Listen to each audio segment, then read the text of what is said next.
screw it.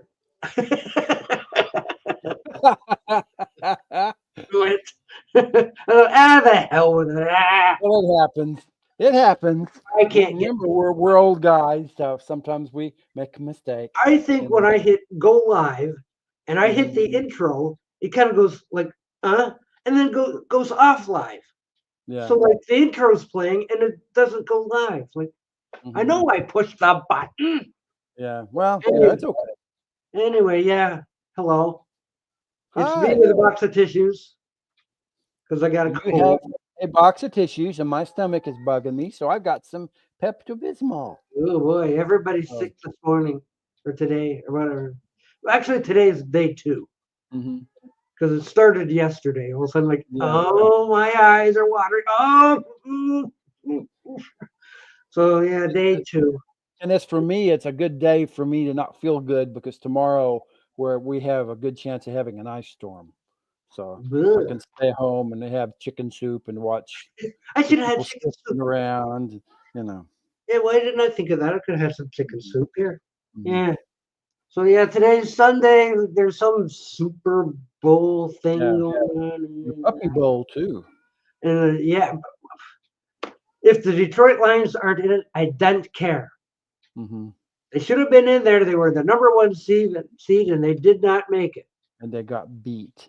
They got beat. So they're not in it, so I don't care. Wait a minute. So somebody's trying to. There it is. Okay. And it's Tim. Hey, Tim. There's Tim. Yay. We came on. Hello. Yeah, Tim is probably the most well of the bunch of us. Yeah, except I just got yelled at by someone. Uh-oh. So, you know.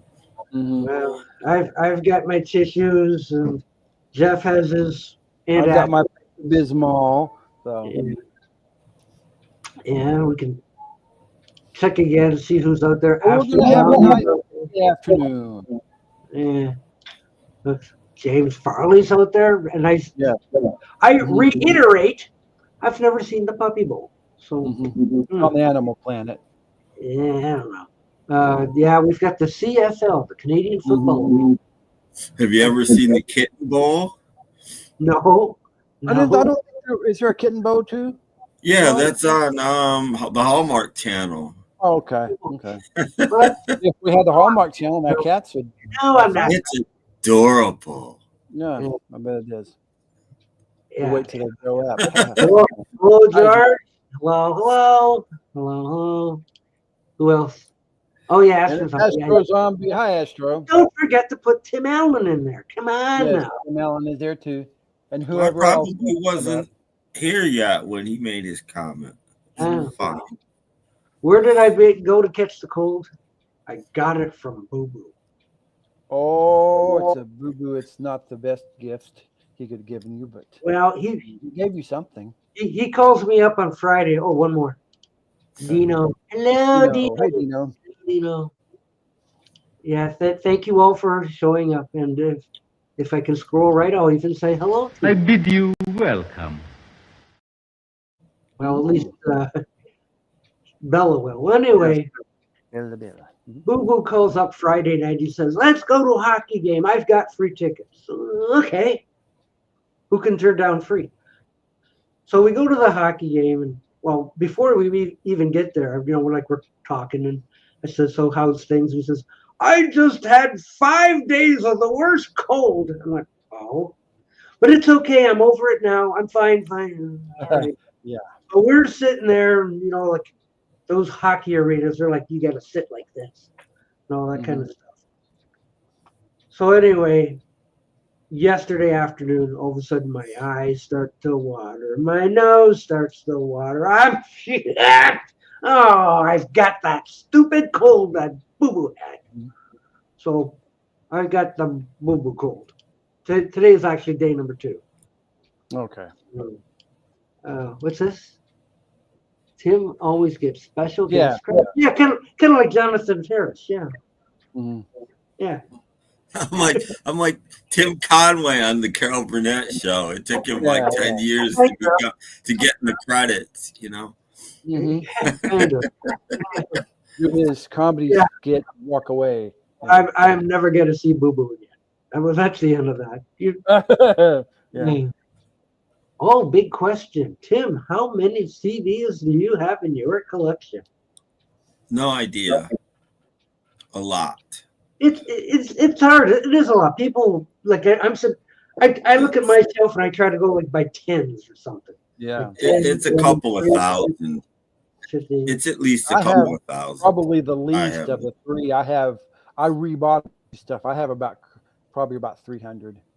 Including 1, 2, 3, about 5 box sets. Wow. About 300, over 300 CDs. Yeah, but then do you count a box set as like 1 or 4? Because I never know what to count. Well, if you count a box set as all the numbers of CDs, then you can add a lot more to them. Yeah. All the rest might be the ones joining us after this. That's true. Or anybody like that. Yeah. Mm-hmm. Jorgen, maybe even Beetle Brad. Stay tuned. Beetle Brad, who knows? You never know who might take a square in there. Yeah. Mm-hmm. Yeah, so when I'm counting all those things, they say, how many do you have? There's like boxes up there that have like 2 CDs, 3 CDs, 4 CDs. Do I count that as 1 or 4? Yeah. So, I think you count each release as 1, period. Wow. That's like if you're a vinyl collector and you've got the Beatles' White Album, does that count as 2 albums? No, it's the White Album. 1, okay, yeah. I know, but some people think that there's 2 in there, so it must be 2. Mm-hmm. And these days on vinyl, they're pressing like 3 songs aside and putting 12-song albums on double discs. It's still only 1 album. It doesn't count as 2. I'm sorry. Counting them is tough. It is. So like to say, how many have you got? I don't know. A lot. Yeah. A lot. It's a lot. If I was to make a rough guess, there must be somewhere around 4. I have a less lot than your lot, but I still have a lot. So you're catching up, I think. Every week you've got something new, and I'll bet you've got something new right now. I do. How did I guess? I got something the other day. You want me to do mine first? Now, this is a group that some people don't like, and they say mean stuff about them, but I tend to like their 80s version of this group. So this is a CD I just got the other day. I never owned the CD. I only owned the album, and then I had a box set that had some songs, but this is called 90125 from the group Yes. And they had that #1 hit, Owner of a Lonely Heart. And they had the follow-up hit, Leave It, and there was a video of them standing where their faces were twirling, doo da doo da doo, and that's what sounded called Yes, Owner of a Lonely Heart, and the album was called 90125. And also, I was cleaning out some stuff in out here where I have boxes of old things, some old books that were falling apart. There was an old Monkees book that the cover was falling apart and the pages were half gone, and something fell out, and it's dated September 19th, 1986. It says Monkees to Swing Into City, September 19th. And this talks about going through a lot because the Monkees had an open date of their 1986 tour, so they came to the fairgrounds in Oklahoma City with Hermits without Peter Noon, Gary Puckett with no Union Gap, Grassroot, and with no roots. And 3 Monkees. And there was a local record store at the time called Wilcox Records, and it started a petition to get the Monkees to come to Oklahoma City. Oh, that's sweet. The reunion tour had stops in Wichita, Kansas, Arlington, Texas. So they said, we'll just they had an open date, and they decided to go. And yes, I went with my fiance to go see the Monkees in 1996. I got myself a Monkees t-shirt that said Black Monkees. Monkees emblazoned on the cover. It's been lost in the midst of time. My Monkees bottom of a drawer. Yeah, it's probably in a landfill somewhere. So my Monkees tour program is out there somewhere. But I did find something from the tour, and I promise I did not buy this off of eBay. I bought this at the concert. This is a 1986 Monkees reunion tour button I found. So I did get to see the Monkees in 1986. It wasn't as loud as 1967 because there was a lot of families. There wasn't a bunch of screaming kids. The girls were better behaved. Yeah, but it was a pretty good show. There you go. Did you see that Album C Records is here? Yay! Oh, okay. Yes, he's starting to sell his vinyl records that he no longer selling off your stuff, but you're not. So like for $1 a piece, right, Alan? Mm-hmm. You know, he's got a whole bunch of stuff ready to sell. Around 500 to 300 albums, and you can bet there's going to be bargoons galore. So maybe he'll come on and show us a few, and then I'd buy that for $1. Yeah, indeed, yes. So anyway, okay. Does Tim have anything new? Nope. Doc, do you have anything new? Yes. Okay. Look, it's me. And here we go with that idea of like, if you've got a box, how many CDs is it? You know, is that 1 or 4? Well, my Goodwill was having a 50% off sale. Hey, yes. So I went inside. I says, okay, what can I get for 50% off? And I find Big Band Memories, by Reader's Digest. Okay. So are those the original? Are the original recordings, or are those? As far as I can tell you, Reader's Digest is pretty good. Okay. I've never had a problem with Reader's Digest. But see, it was $2.29. $2.29. Not bad. 4 CDs, half off, basically $1.25. Or not bad. 15, something like that. Wow. So yeah, I know I'm desperate. That's true. That's true. But yeah, I like Reader's Digest stuff. I've got a few already, and big band stuff. The only thing is, I didn't realize that until just today, but it's got till 1969 there. Oh, so it's got some relatively newer stuff. Some newer big band stuff. Yes, and so what comes on? I Want to Hold Your Hand by the I don't know who. So I'm like, okay, whatever. So that's the better stuff as far as I'm concerned. Yeah. It was interesting, you know, whatever. So like, and I've only gone through 3 discs of the 4, so it seems to be going in like older to newer. Oh yeah. So if I'm already into like the 1960s, roughly, the last this is probably going to be the later stuff. So we've got coming up. We've got Georgie Girl, the Pink Panther theme, 3 Coins in the Fountain, and the Bunny Hop.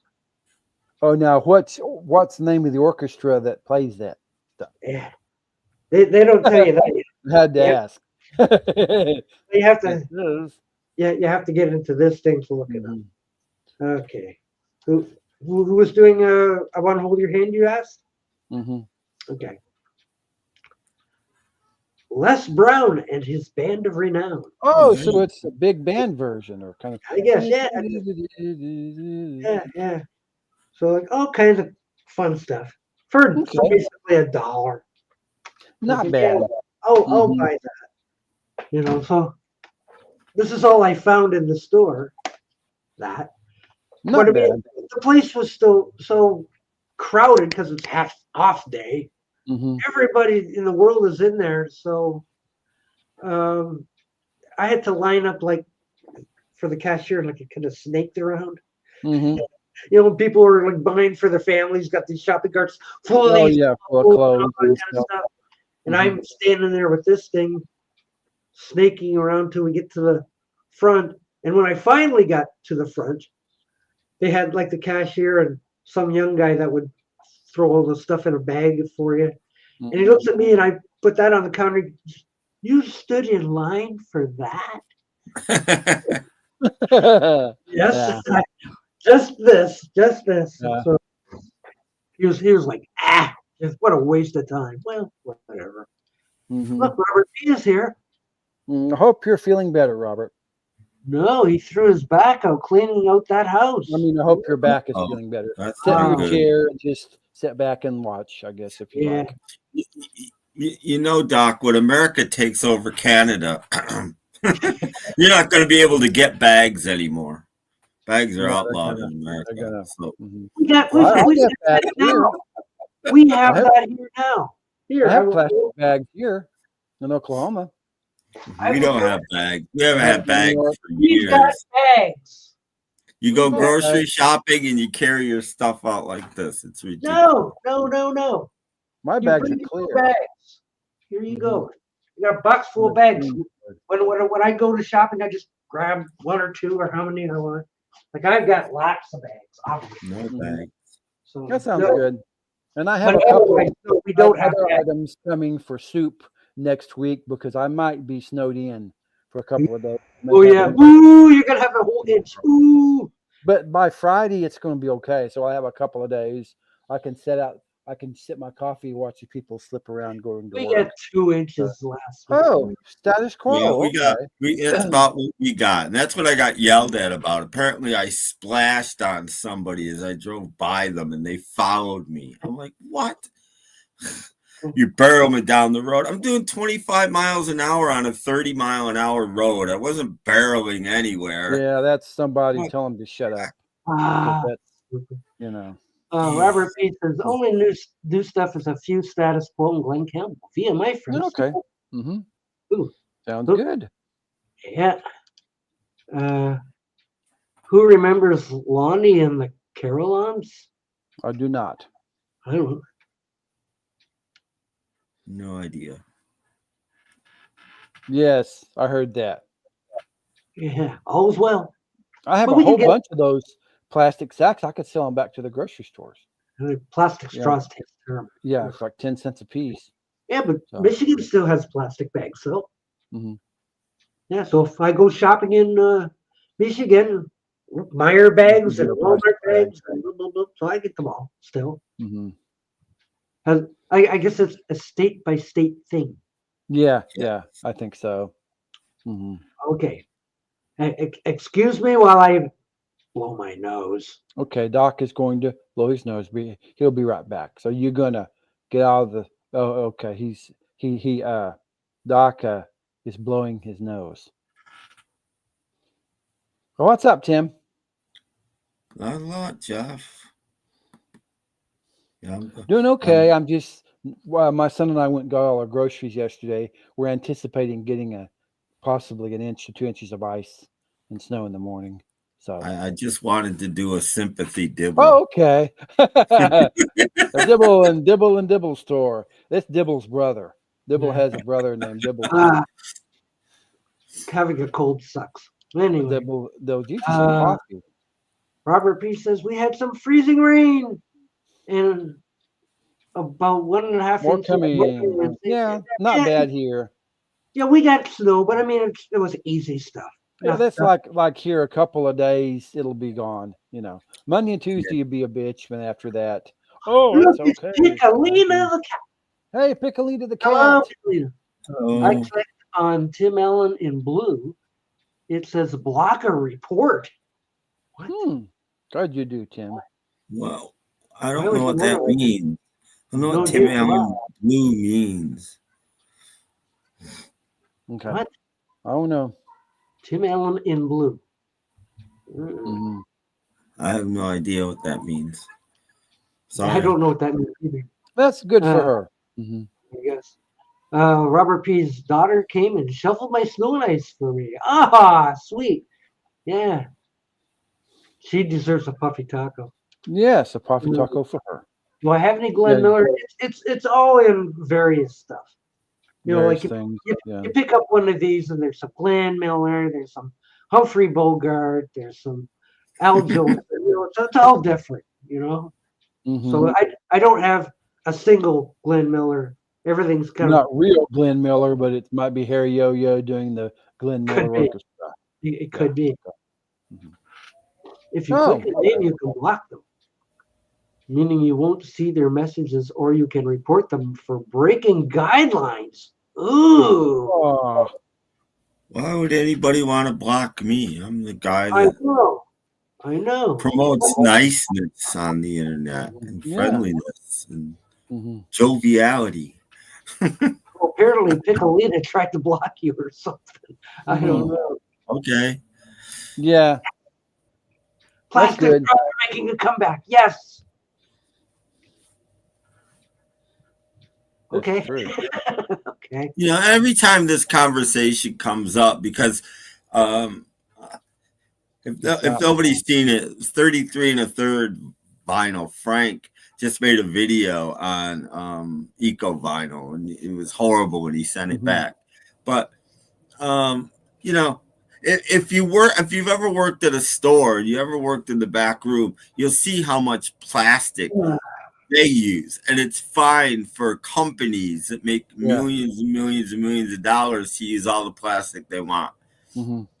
But just us that use not very much is compared to a company, nothing at all. Like 0.01% of what a company uses. We can't have it anymore, but the companies can just go right on ahead. Yeah, like when our cardboard gets big enough, they make us make like a bale in the back room, and a lot of it is plastic. Yeah, but I mean, every piece of clothing that everyone wears comes individually wrapped in plastic. In a plastic every single piece of clothing. Stupid. Who remembers the Hollywood Argyles? Alley-oop, oop. Alley-oop. Yep. Oop. That's about the only song anybody remembers, probably. But yeah, that's probably it. That is probably it. I love you, Tim. Says Dino. I guess. Now you see, Tim is the moderator on this channel. But when Piccolina clicks on his name, it should link me to his channel. Yes. Oh. I don't think it's his name that does it. It's the picture that does it.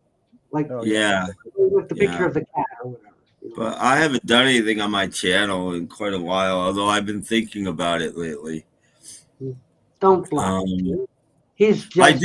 I did put up a new show last night, a new podcast. So woo-hoo, there is a new Snap, Crackle, and Pop. And it's worth listening to just for the first 45 minutes, which I borrowed from Tecmo. But it's really funny, I think. Us, and them.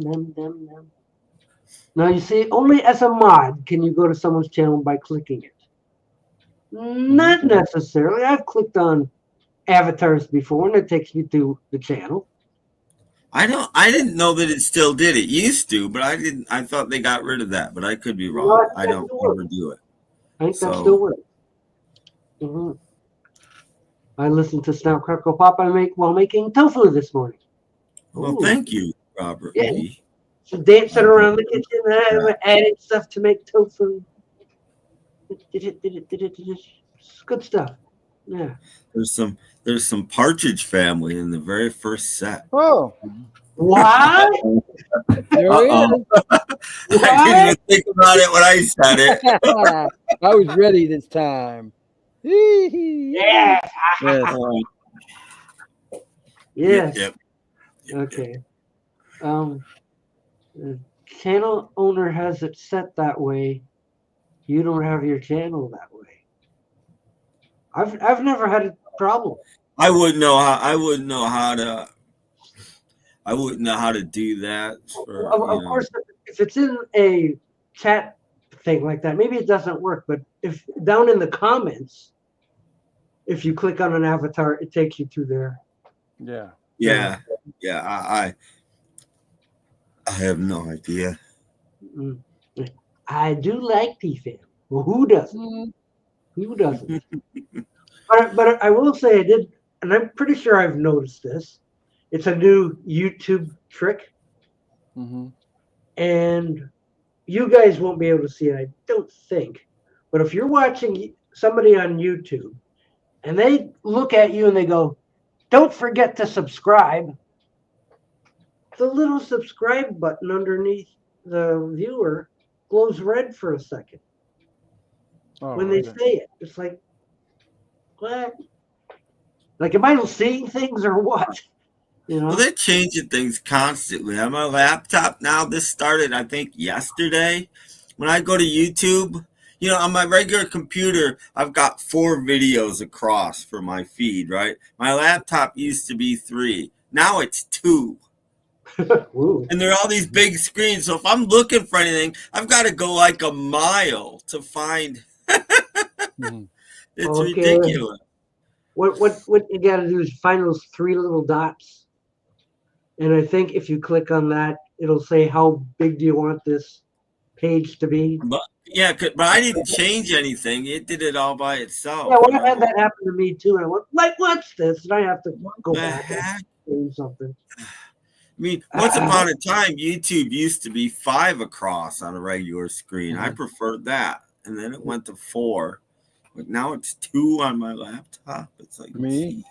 Okay, what's your favorite ZZ Top album? None of them, actually. Mine is Greatest Hits. Yeah, just Greatest Hits. That doesn't count. That never counts as an answer to a favorite album question. I'm sorry. That never, ever counts. No, I just have Greatest Hits, and that's all I need from ZZ Top. I'm not a big fan, so I can't even answer that question. Probably Eliminator, but I'm not a big ZZ Top fan. So. No, me neither. It was there for $1, and I said, I have to buy something. I see them in the store often enough. Yeah. So, okay. Who remembers Billy Joe and the Checkmates? Not me. It's probably some obscure English band because there was a lot of. I know the Checkmates. Phil Spector may have even produced one record. Oh, it may have, yeah. 1 or 2. But I couldn't tell you one song that they did. I may have a 45 somewhere.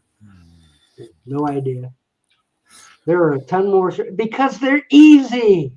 Yeah. The little girls and boys, they look at this, and they throw it up in like 15 seconds worth of me dancing to Beyonce or something. I don't know. Honestly, Robert P., I haven't even tried it yet.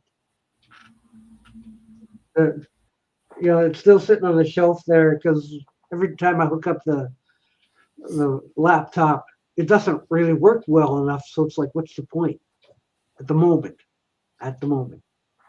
So I would say it will make a difference, but I just haven't tried it yet. Oh, I remember that song. It would have been probably 63, 64 because all the Twist songs came a year or 2 I after. just happen to have my book handy. I don't think it was a hit though. Let me see. What was it? Who was it in? Billy Joe. Billy Joe and the Checkmates. Might just be under the Checkmates. Oh, I'll check both of them. Well, I remember the song because there was all kinds of. There was even a Japanese Twist song out there. Don't say that. Now I got my hands full. There were tons of twists. Oh, yeah. I think Frank Sinatra even did a twist song. Yeah. Everybody did a twist song. Mm-hmm. God. Yeah. Well, there's nothing under Checkmates. And Billy Joe. It's weird. After Keely Smith and Louis Prima split apart from each other, they wound up signing to the same label, and they both put out Twist albums at the same time, even though they had nothing to do with each other anymore. Mm-hmm.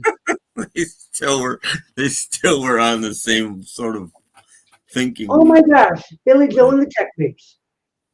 It's there. Percolator Twist, from 1962, February 1962. Percolator Twist reached number 10. Wow. It actually was a hit. I guess.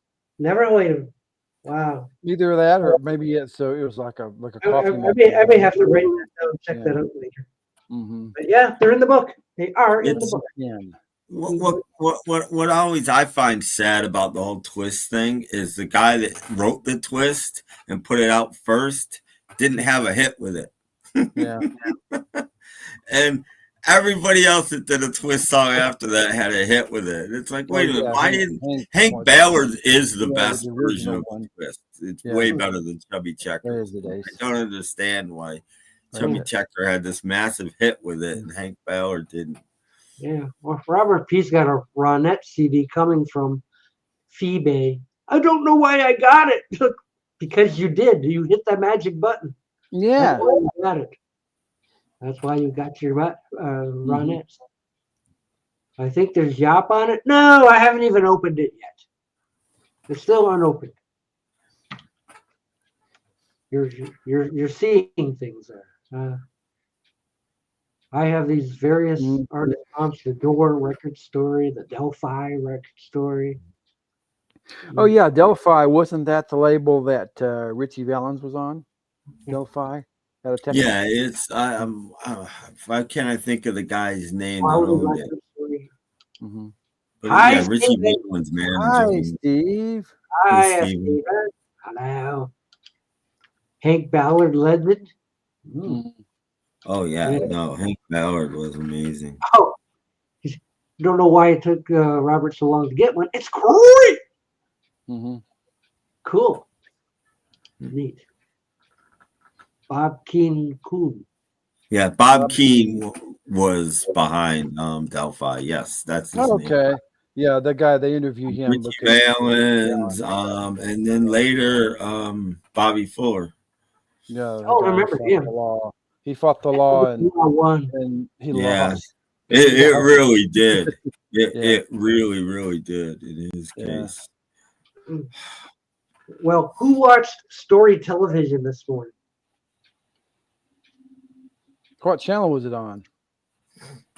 Well, here it's like 62-5. I don't remember. I kind of slept in. So it was on late. It was on 11 a.m. to 1, something like that. It was 2 hours. Okay, What it was a Beatles documentary I hadn't seen before. Well, really? Yes. Called The Beatles Explosion. Oh, okay. And so I'm like, oh, what's this? There was a lot of reused footage. You see the same stuff over and over. But there was a few things that, I don't remember that part. Something like that. So I watched it and it went for 2 hours. Like the clock went around and went around again. So all right. So something out there called The Beatles Explosion. And it is out there on YouTube. So if you've never heard of it, never seen it, and you just want to spend some time watching old Beatles footage, we're on our way to Holland. I hope the Holland people like us, and all this kind of stuff. Check it out. So something to watch. Yeah. Okay. What? Chan Romero? Oh yeah. Chan Romero was probably on Delphi as well. Yeah. He did the original version of the Hippie Hippie Shake. Oh yeah, Hippie Hippie Shake that Paul McCartney heard and copied it for amongst others. Their Hamburg. I think the Swingin' Blue Jeans did a cover version of that song. Yeah. The Searchers did it. Every Liverpool band did it. Yeah. Got me on that one. Wow. I did not know. Broaden your mind. Yeah. Cesar Romero. Broaden your mind via 60s British Invasion group. Kind of probably there. In a box set, of all these unknown bands. Even Link Ray did a little bit for Bob Keane, I think. Not too much, but a little bit. Like Little Joe Mosley and the Sequence. Who? What? That sounds like a club band. Little Joe Mosley and the Sequence. Navajo.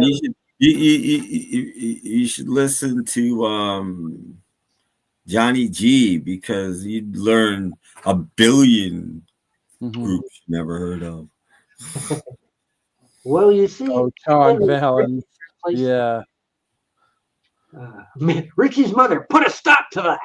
Yeah. Call him Sean Valens. Yeah. Wow. Huh. Well. Link Ray started on Saturday? Yes. Or Starday? Starday. But he moved all over the place, and he was associated with Bob Kane for a minute, not very long, but For a minute. It's a deal that lasted a lunchtime, right? He was.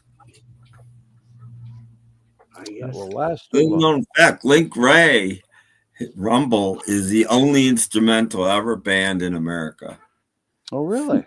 It's an instrumental, and it was banned because they thought it was too raucous and rowdy and would incite riots and things, and it was banned. It's an instrumental. No sense. Like, oh, we can't. Well, why don't they ban rap music? Because it makes no sense, even worse. Well, because they don't do that anymore, unfortunately. Well, they should.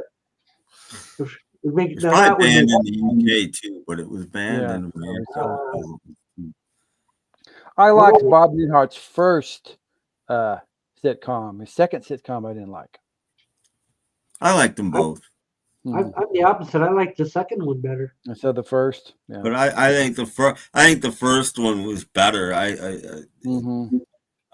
Suzanne Plachette may have something to do with that. But, Bill Daly too.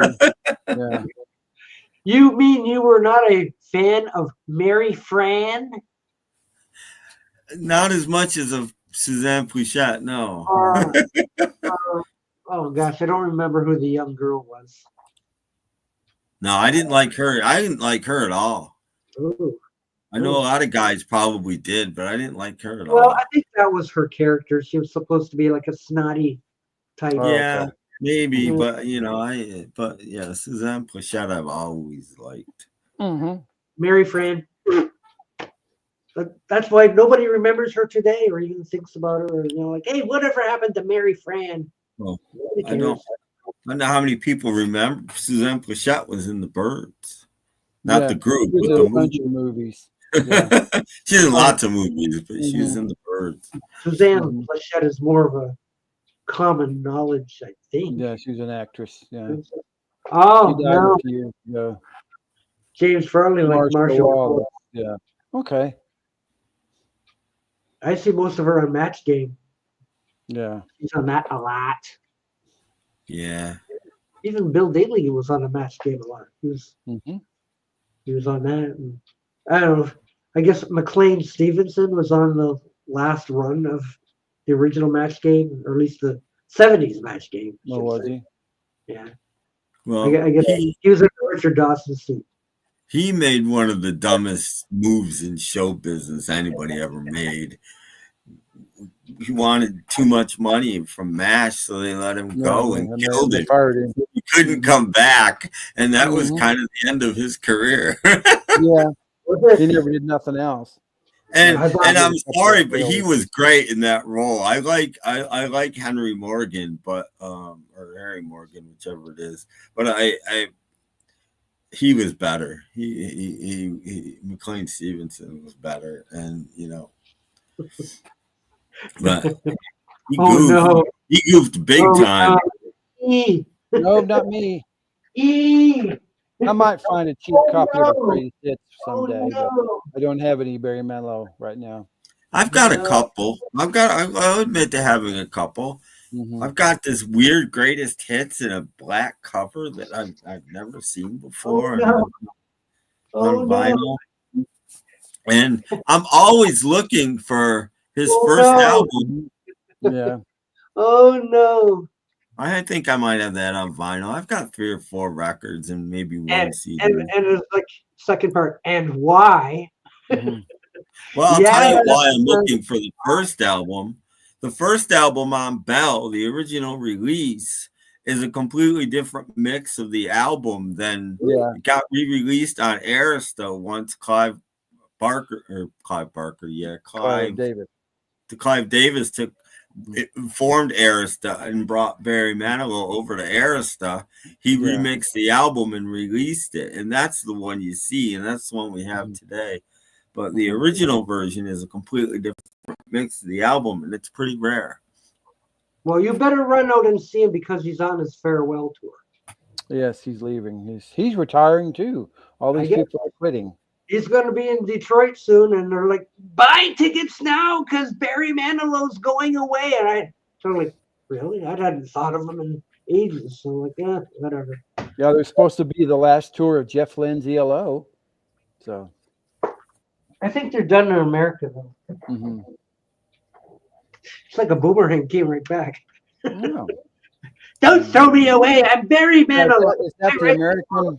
That's the American first greatest hits. Oh, this? Oh gosh, I don't know. It's got 18 tracks. Okay, it's the first American. That's the only one you need. 78 I have one that's earlier than that. It's did you? I don't. It might be promo or something. It's got this black cover with this white sort of. It's almost a drawing of him, and it's got like 16 or 18 songs on it, even though it's one album. Yeah, it's got 18. But it's I have that too, but I have this single thing that's really weird. I don't know. I don't know. It must have been $1 or something. So yeah. Mm-hmm. All right. Yeah. Yeah, but that was before MASH, right? Mm-hmm.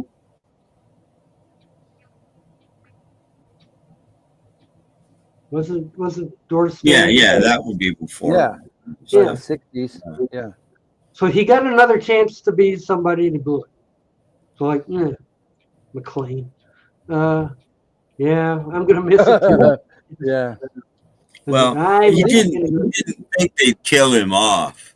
You know, he didn't. He probably thought he could come back if it didn't work out, and they killed him. And, they said no. That changed MASH. That day changed MASH forever too. MASH became a drama after that. MASH started out as a comedy, and the second they killed him off, then I don't like that anyway. So yeah, that was my brother's favorite program, and he'd sit there watching it. I'm just sitting there like, I don't know what this is. I like MASH. Talking about the Doris Day show, you can watch the Doris Day show on the TieDyed channel if you're interested. Oh, hooray! Mm-hmm. Is that right up there with "Don't Eat the Daisies"? That might be up there too. Yeah, probably sandwiched with Hazel or something. They gotta have something to stick up there, some free programming. So what was it? I think Catchy Comedy has a whatever the weekend binge of. Oh yeah. Like Happy Days or something. Mm-hmm. I looked at it for about 13 seconds. I said, that's enough. How about Doris Day or Diana Doris? Both double D's. Well, I don't know. I haven't checked. Diana Doris would be my choice. She was British. So. Ooh. Also, I hear she was kind of naughty. So. Means you could get away with her. Yeah. Probably. Like, chances are. Woohoo. Woohoo. Yes. Okay. Nobody's typing anymore. That must be it. So we must be done. Good night. Grab your chips and your beer and get ready for your pre. Yeah, there's something on Super Bowl show. This is the Doc's pre-Super Bowl show. Yes. Just ready to watch the game.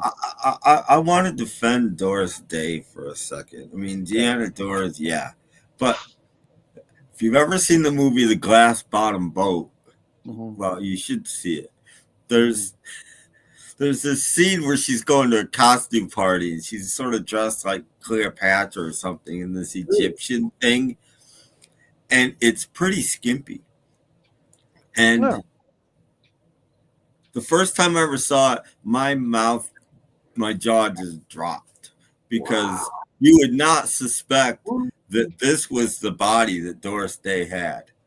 Mm-hmm. But she did, and it's like, oh my God. But not anymore.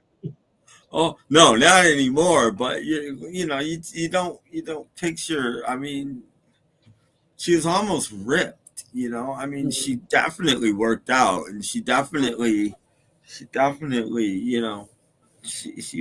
was in really good shape.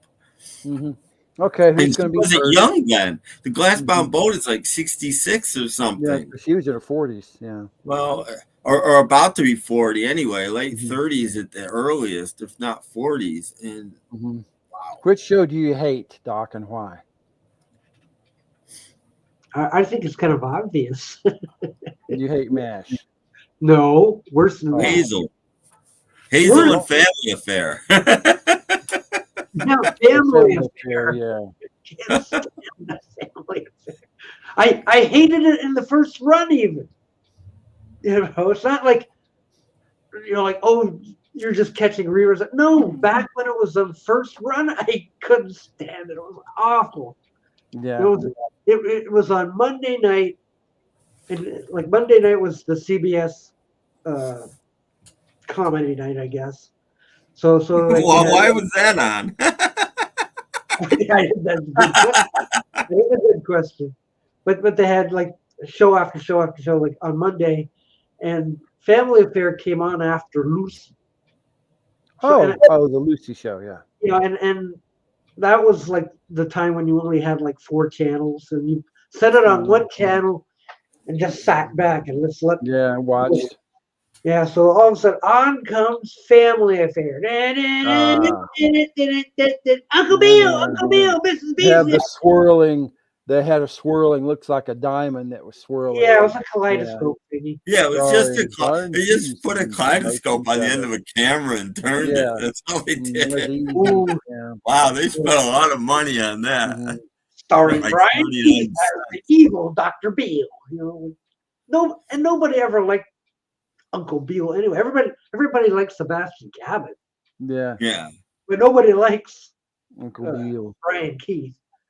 So it was all about the kids, all about you better hurry and get ready for school today. I will, Mr. French. You know, whatever. You know, like where was the comedy? And I was telling you on Thursday, I saw an episode this week where Jody brings home a homeless guy. And all it was Uncle Bill comes home from work. There's this homeless guy in the house, and they just kind of have a glare at each other, like, "Why are you here?" Or what, you know, like. So Uncle Bill throws him off the balcony. Oh yes. And Uncle Bill throws him off the balcony. I don't know. It was just so. You know they used that premise in the Andy Griffith show and the Leave It to Beaver show. Oh. So they copied the premise twice. I think. They could have used my mother's car for all I know. I was going to say, I don't know if it was Andy Griffith or Leave It to Beaver was first. May have been Beaver first and then Andy Griffith. Beaver brings home the homeless guy? Yeah, because he stole one of Ward's good suits and walked out with it. The homeless guy? Wore it out. I don't know, but it's so unfunny to be a comedy. Dumb. Well, anyway, Jeff Kendall, what's your one TV show that you hate? There was a show that was a kind of a cheesy show that I don't think a lot of people would remember. It was on CBS. You ever remember Doc Tari? Sure. About the lion. It was just kind of, what is this? You know? Was it funny on the funny in Africa? Family. Yeah, just kind of strange. You know, the only reason I watched it was because I wanted to see Clarence the Cross-Eyed Lion. Yeah, I was going to say. That's the only reason I watched it. Yeah, and that was really I liked a lot of stuff. That was really the only show. Now there was a couple of the Irwin Allen shows I didn't care for. I didn't care for Land of the Giants, and I wasn't crazy about the Time Tunnel, but I liked Lost in Space, and I liked Voyage to the Bottom of the Sea. And the other two I didn't like. Did you see? Clarence Cross-Eyed Lion, right? So what? Okay, you did. Never mind. Oh, okay. Clarence the Cross-Eyed Lion, but he really was on it. You know, like I watched that thing. I want to see the lion. I want to see the lion. Yeah. You hardly ever saw it. Yeah. But most people don't remember Doc Tari anyway. But one person out of that cast became much bigger after they left that. Yes. Who was it? Who was it? Cross-Eyed Lion. Yes. No. Somebody else. No. No. It was Aaron Moran played Aaron the little Moran. girl He played in Doc Joni Story. in Oh, Happy wow. Days. So she made a bigger splash as Joni in Happy Days. Yeah. Yeah. And then she went nuts. And she Yeah, went then she nuts. went And she nuts. lived the last part of her life in a In trailer a trailer park somewhere. or something. So, Yeah. yeah, So like, yeah. whatever happened to Joni? Well, she See, didn't marry Chachi. Mhm. For me, that's a hard question to answer because if I didn't like a show, I didn't watch it. Yeah, me too. So Like watch an episode and I mean, I have lots of answers. The Fall Guy, Dr. Quinn, Medicine Woman. Yeah. My Mother the Car. Those are shows I did these name shows I didn't watch. There was a show that hey Jorgen, there was a show that William Wyndham did that was he drew. It was animated. It was called My World and Welcome to It, and half the show was animated. He said, "I will do this," and they have the animation. 1 minute. I know.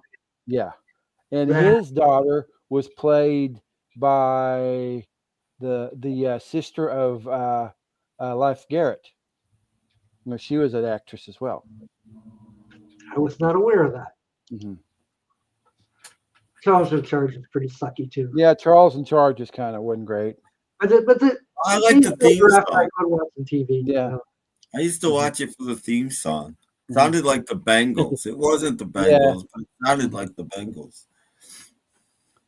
I wish Charles in Jorgen, Charge. we're talking about TV shows that we hate.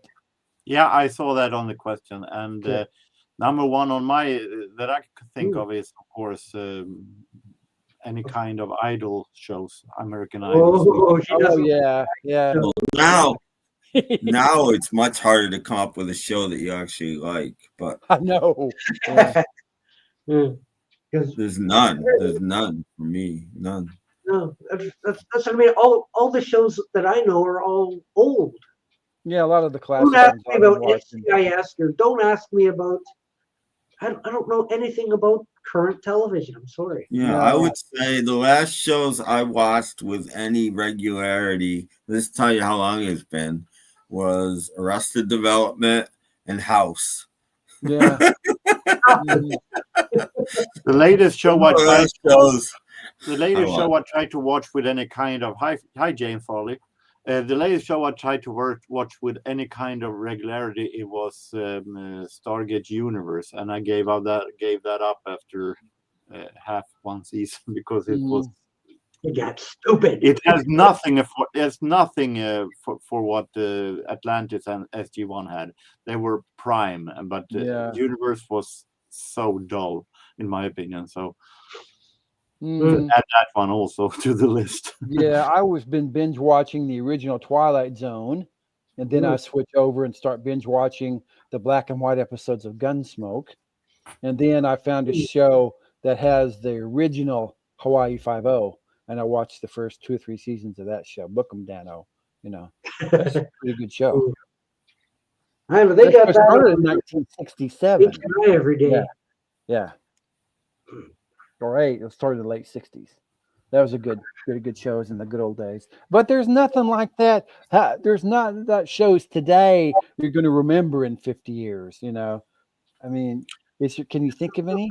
The problem with not only the TV shows, but a lot of culture phenomenon, music and movies and so, is that you're not supposed to remember it. You're supposed to buy it. They're supposed to make money. And that's it. You're not supposed to remember anything. Just buy it. Mm-hmm. I'm not buying any of that rap stuff. Come on now. No. Because that's all that's out there. Like if you watched the Grammys last week. Yeah. That's all that's out there. Well, that is. That's been that way for 20 years. That's not new. Continue to say that's all there's out there is rap music. Grumpy old men complaining about the day. You sound like 200-year-olds. Well, it doesn't sound like music. I know. Yeah.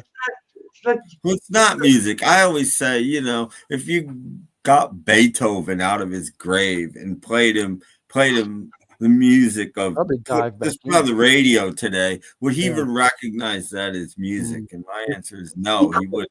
He wouldn't. He said, "Cover me back up." That as music. Maybe Jorgen saw this earlier. See what I got for my album of the week or whatever. Big band memories. Ooh. And it is those ordinary Glenn Miller and 4 hours of big band hits. Wow. Yeah, I have a familiar box set of that also. Not that, but some similar style. Cost me $1. Oh. So I took it. Yes. You know what? Didn't they make a new Star Trek show and it was so bad the producers of all things Star Trek told everyone to forget that they ever made it? It doesn't count anymore. Probably. I don't know. I can't say I've even seen it.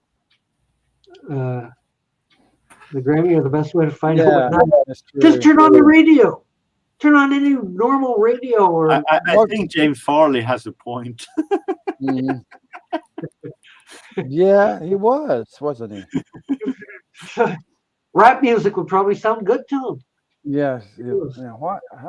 Yeah, Beethoven was okay. But you know what I'm saying? Anybody from in those days. Same okay. So I was just telling everybody that on here is a big band instrumental of "I Want to Hold Your Hand." Right? The Beatles aren't music. No. All that stuff. That's not music. No, they are. In fact, a lot of your older people like the Beatles even back. That's because it is a Count Basie version. No, it was somebody else. We looked it up and I forget who it was. Les Brown and his band every now. Thank you. Yeah, Les Brown. It was a big band. That comes on.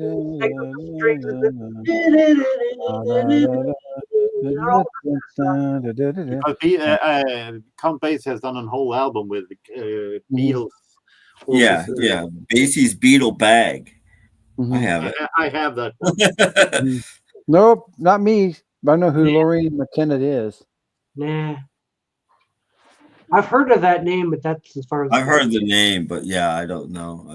I could be a country artist. I don't know who that is. Might be. I've seen the name, but that's it. Possibly. It's possible. You could probably take one of Beethoven's songs and redo it at whatchamacallit? That's one. it. Yeah. I have that. Well, what's that thing that? Oh gosh, total blank. You know, the in the disco era when they were doing old songs with the boom boom. Oh, Walter Murphy, A Fifth of Beethoven. No. There's a whole album that's very famous. Hooked on Classics. Hooked on Classics. Yeah. Yeah. So like Beethoven and rock, it could happen. Well, Beethoven and disco did happen. Again, Walter Murphy, A Fifth of Beethoven. There you go. It could happen. Sure. But all Hooked on Classics was they ripped off the idea of Stars on 45, and they just did it with classical music. Yeah, but still, it's kind of like rock. Yeah, but it just wasn't an original idea. Wasn't Walter Murphy before Hooked on Classics? I don't know. No, Walter Murphy came way before mid 70s. Yeah. She was in rockabilly. How dare they? That is a problem. You know, her and Brenda Lee and some of those others. Not quite Connie Francis, but he's in there too, I guess. Yeah, but Wanda Jackson, she was a hoot. But nobody knew who she was till like 10 years ago. She was a forgotten person. And thank goodness. Yeah.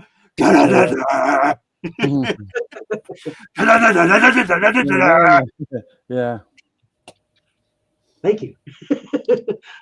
Jack had a lot to do with that, actually. So good for him. Most critics think music started with the Beatles. Wake up! There was music decades before that. Yeah. No, music didn't start with the Beatles. It just about ended with them, but it didn't start with them. No.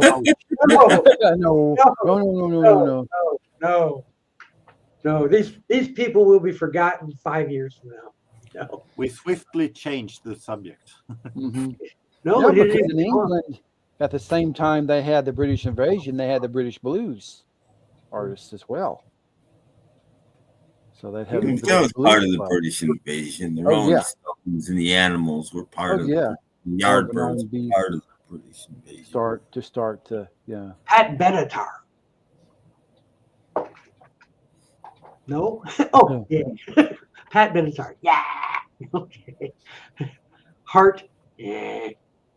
Yeah. Raguda. No, you've got that wrong. David Gilmour will never appear on this channel. No. Journey, no, I doubt it. I don't know. I still like Journey. You like Journey? Yeah. I'm kind of journeyed out. No, I can take a Journey song. I take a different Journey. Especially if it's what's his name? Singing. Oh crap! Another brain fart. Steve Perry. Steve Perry, thank you. I like the ones when Greg Rowley was singing. Yeah, you've got the two singers. I prefer Steve Perry singing than the other guys. But whatever. Music started for Robert P. with Old Country my mom listened to. Then I got my first AM radio at 6 and never looked back. CKLW, the Motor City. Indeed. Right. Yeah, because my dad was a big fan of country as well.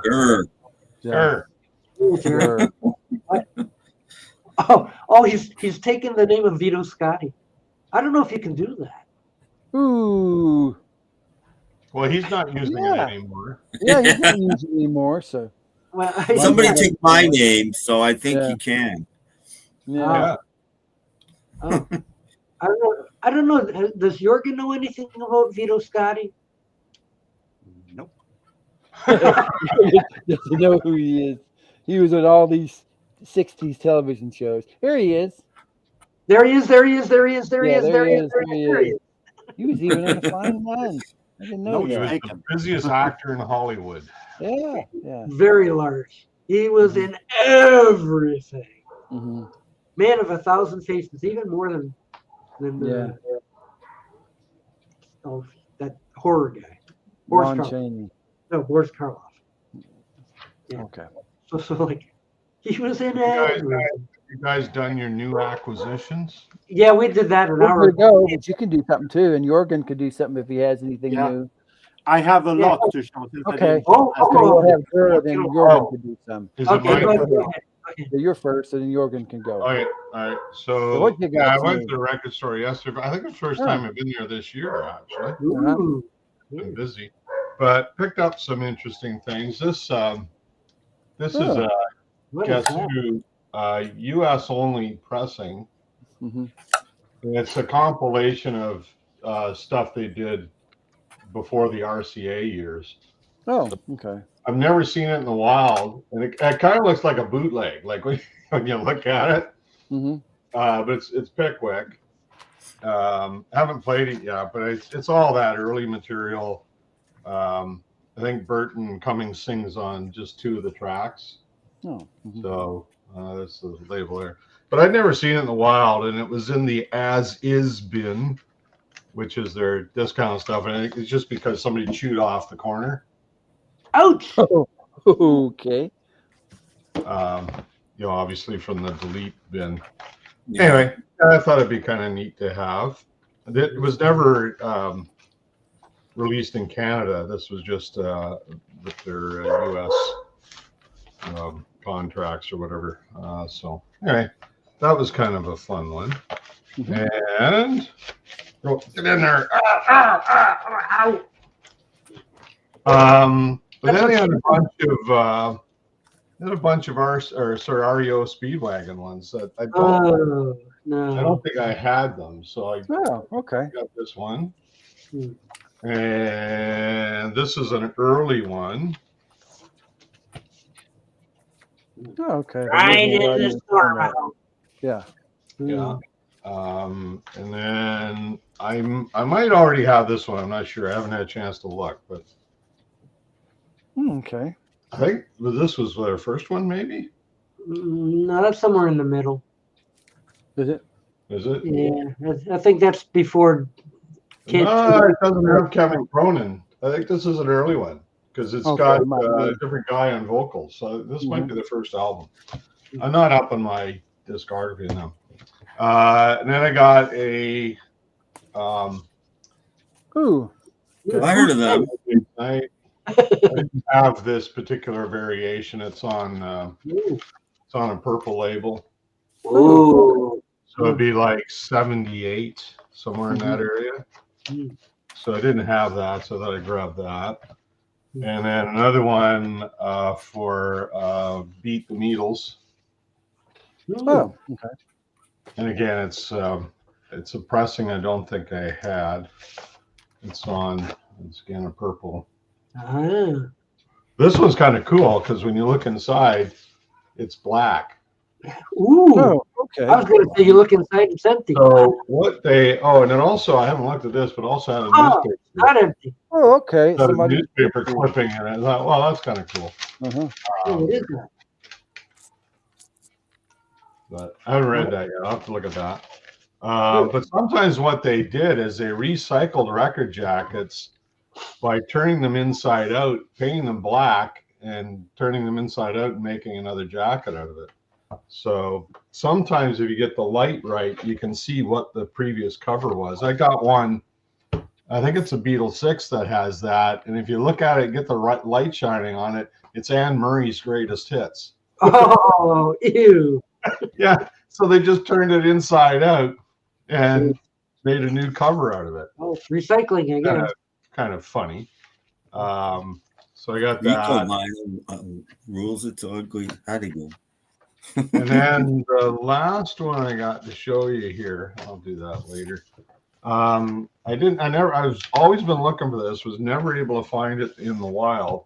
The cover's a little beat up on it, but the berries. Their first one. Yeah. And I didn't have it. This is the only time I've seen it in the wild. It's first pressing of the first album. I have one.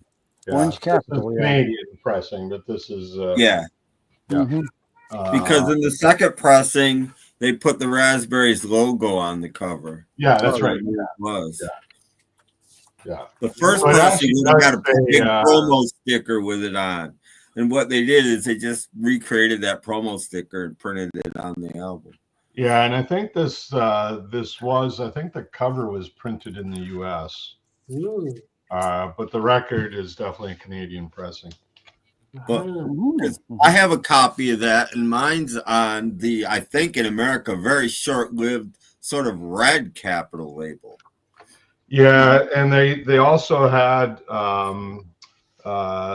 there's pressings out there on a green Capitol as well. No, I've never seen a green, but mine's on. No, well, I'm just going by what Discogs had. But you just don't see. I probably have less than 5 albums on a red Capitol, but so this is the only one I didn't have. So that completes my Raspberries collection. So it's not great. I mean, Eric Carmen hadn't really taken over yet. The best tracks on are the ones he wrote. The other ones are, but for a debut album, it's pretty good. I like all of it. I'm done. Yeah, you're done. Thank you for showing us your berries. Yes. Now. Oh, and by the way, how's the puppy doing? Well, same as before. He's bouncing off the walls, but I'm taking him to see the oncologist on Tuesday. We're going to talk to the oncologist and see what sort of treatment. I figure he's going to end up on chemo for a while anyway. So, but we'll see how it goes. I mean, we're just remaining hopeful. Okay. Well, he looks good though. He's just full of energy, so he's not acting like a sick dog. That's for sure. Yeah. James Farley has bought the U.S. Capitol, and they're still sealed to this day. Oh, yeah. Ooh, wow. They got to be worth money. There are some of those with pink inside. At the end of a row of LP cardstock, the pink told them it was the end of the. Oh, okay. So check the inside of your albums, kids. Well, there's a few in Canada. There's been a few with the black inners in Canada identified, but not many, at least in the Beatles catalog. But the one I got is funny because you could see it. As the light reflects on it, you can see it's Anne Murray's greatest hits. How embarrassing. So I think what happens is they have leftover, stock, and they just use it for a different artist. They'll paint it black or ink it out in black, flip it inside out, and away you go. Yeah, I see an album and I want to paint it black. Yeah. Jorgen, are you ready? They probably wouldn't do that today, but they were such penny pinchers back then. Right. And Jorgen's turn. So they do it today. They just charge you more for it. Yeah. Okay, go ahead. Actually, there has been a really interesting couple of weeks. Can't wait. Last weekend when you didn't broadcast anything, and this week. So I went to the regular records fair that I normally, and they have had a temporary sellout of the vinyls for 10 cents. What? Yeah. And when it comes to that, I usually do a whole lot of blind buys of 45s because I like finding 45s for very cheap and discovering new stuff. But first, something that cost $1, a CD with Joe Venuti and Eddie Lang. Oh, I thought that was Rowan and Martin. Looked like it a little bit. It looked like Rowan and Martin. Now, a whole bunch of 45. This one I have shown at my blog and at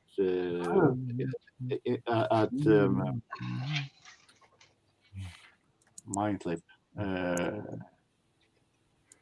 Yeah, we have. Oh, okay. That's got to be a good one.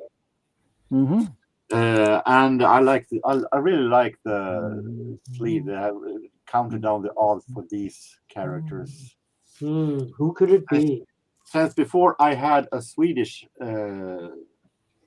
not Swedish version, he sings in English, but a Swedish singer.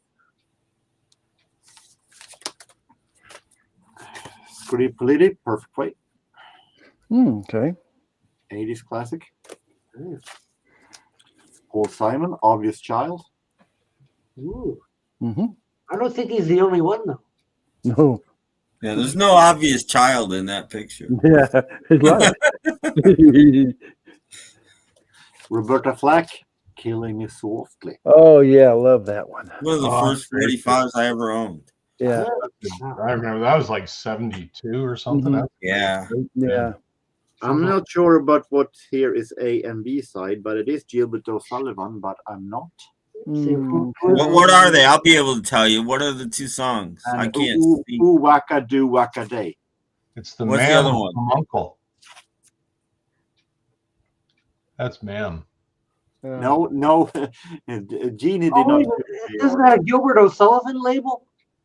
Yeah, it is the label always. I had never ever seen any other artist on that label. And No, there was a few. That album was owned by Tom Jones, Engelbert Humperdinck, and their manager. They started BAM Records, and Gilbert O'Sullivan was like the first artist they signed. To respond to Laser List, actually, Barbara Eden showed herself in I think 3 or 4 episodes of that. Right. This is as I love finding those that are so hilariously bad that makes you laugh. And I think this is some of that. A Swedish Theodor is a Swedish actor, and this is from the same recording session as the duck song, the bird song, and the Polonaise. I think this could be really bad. Edmund Hall in Buenos Aires. And he plays here with 3 actually Argentinian jazz musicians. A couple of Benny Goodmans. Ooh. Mm-hmm. I ain't mad at nobody. Yeah. This contains actually songs that I never heard of with Benny Goodman.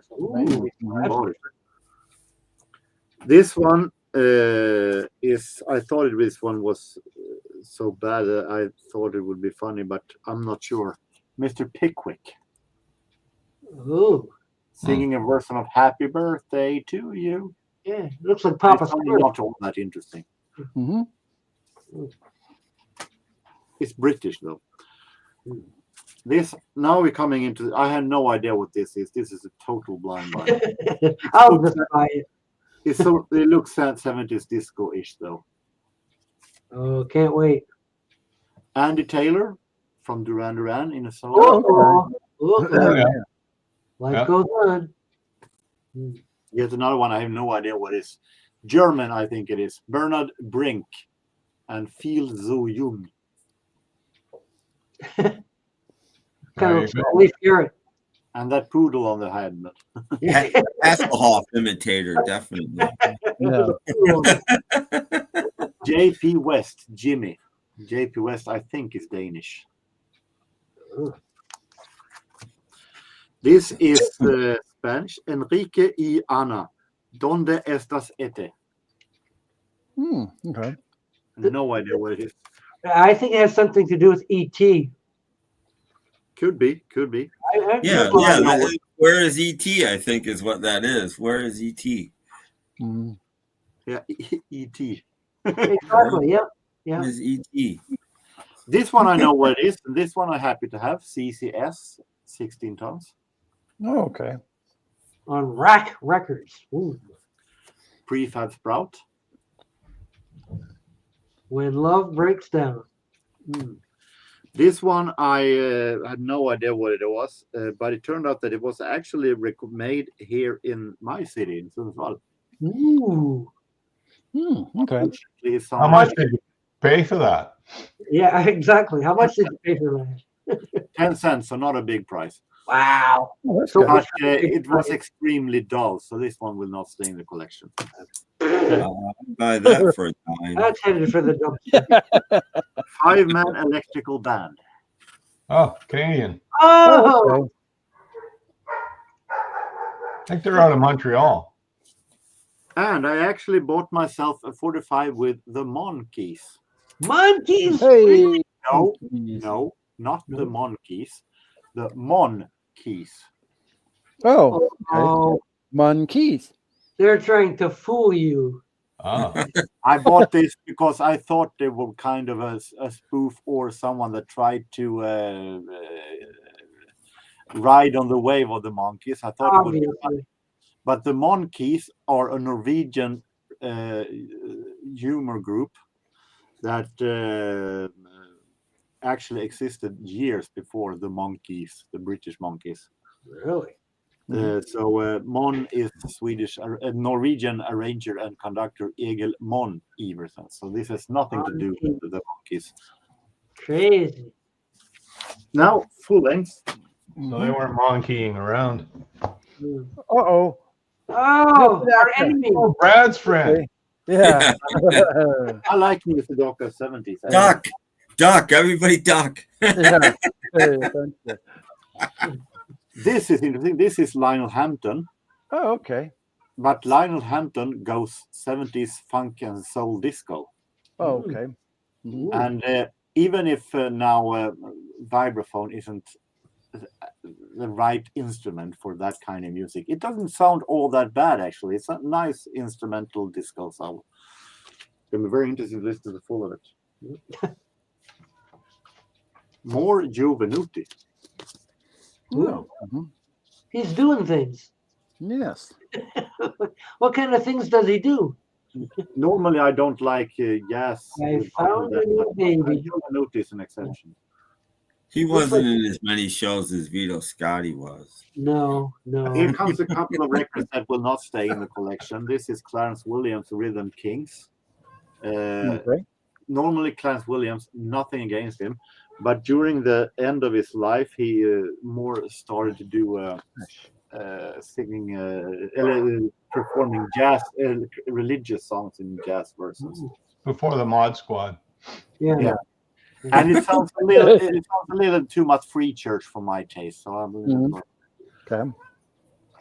This is a Jelly Roll Morton. Jelly roll. All right. Not that Jelly Roll, Cream. the older one. But this is recordings from pretty much before he died. I think he's dead right there.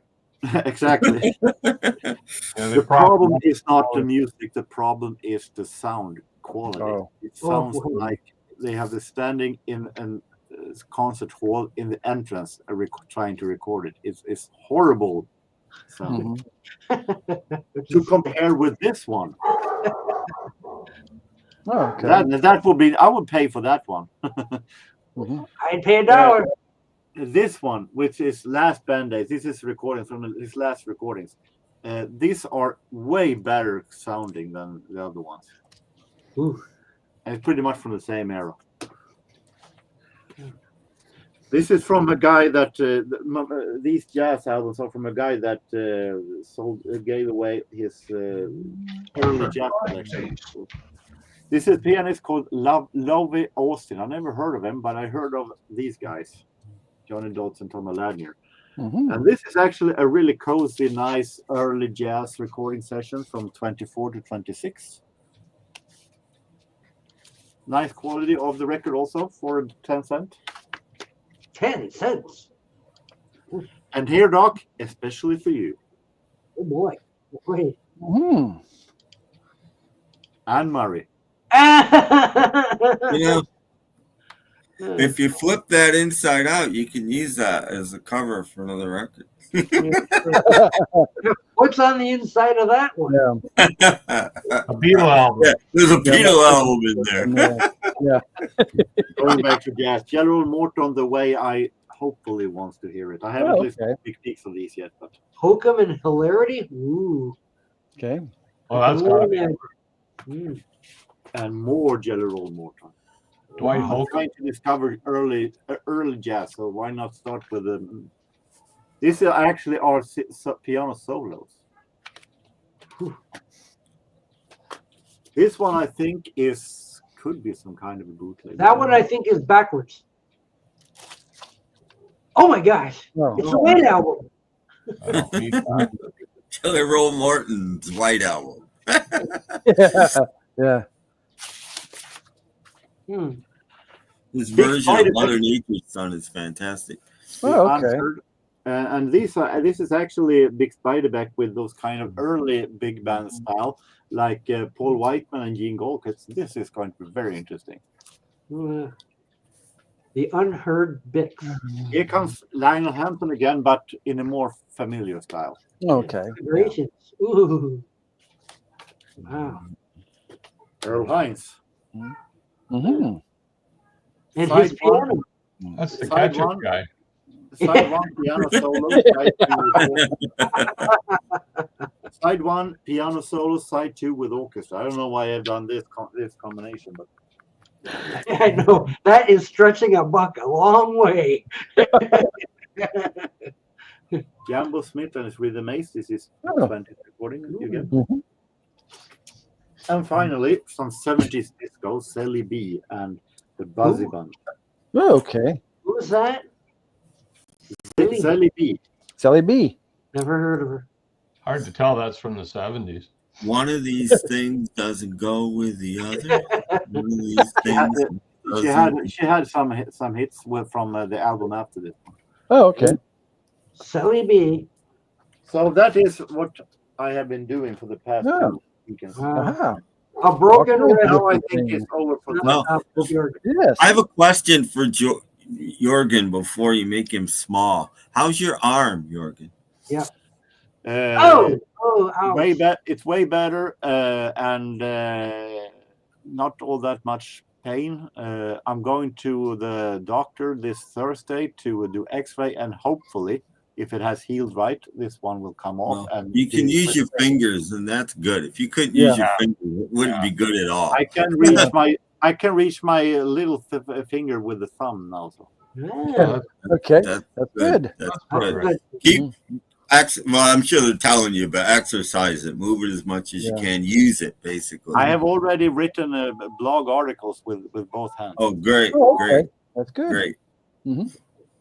So, question for you're going to do yours? No, I was going to say, and now let's see what the album of the week is. Stubby boots, thin maybe in, but fat's where it's at. I like the hair. I like his expression. I have a question here's a quiz for Jorgen. Oh, wait a minute. So you showed the 5-man electric band 45 you had there. So do you know the connection between them and the Guess Who? Because you're a Guess Who fan. Guess Who? I had no idea who 5-man electric band was before I bought this one. This was a blind buy. Okay, so they're on this album. Oh, wait a minute. You said what? Okay. They did this album together. This was that Coca-Cola special. Oh, okay. And the Staccatos, that's 5-man electric band. Okay. That was their original name. So that's the connection. Who says you won't learn anything here? You got to have that educational component. That's true. Yeah, let's see. Didn't the 5-man electric band put out that sign? Yeah. Sign. Guys, that was really their one big hit. Yeah, I remember that one. They did other ones, but that was the one everybody hears. Yeah. Am I wrong, or wasn't David Bloomberg connected with them? Could be. I don't know. No, Les Emerson. Yeah, Les Emerson wrote all the songs in this I'm album. thinking David Bloomberg at least played some guitar or something for him at one point. He may have. Because I'm pretty sure there's a 5-man electrical band Dylan connection, which would be David. Ooh.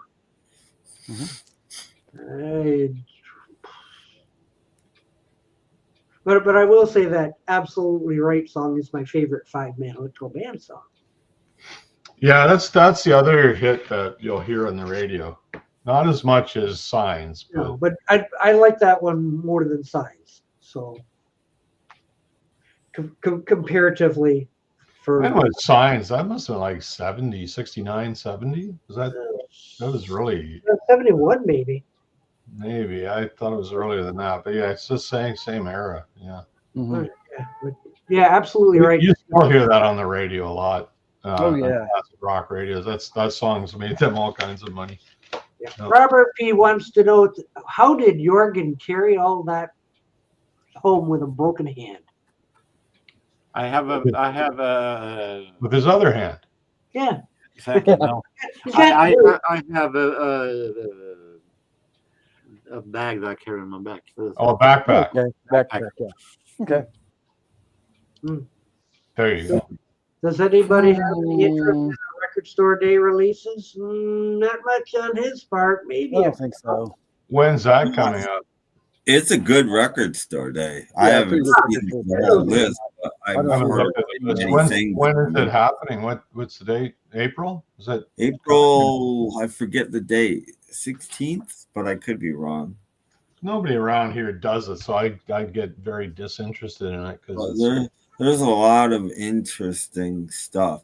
It's weird. There's three solo Beatle things. I'm not interested in any of those, but there's other interesting things. I wait for all the scalpers to buy them and put them online for 3 times the price. You can too. Yeah, that's the whole deal. Like we don't actually want to buy this stuff. We just want to scalp it. So I'm gonna buy it. Make sure it's all sold out. So anybody who really wanted such and such has to pay me, but they get it.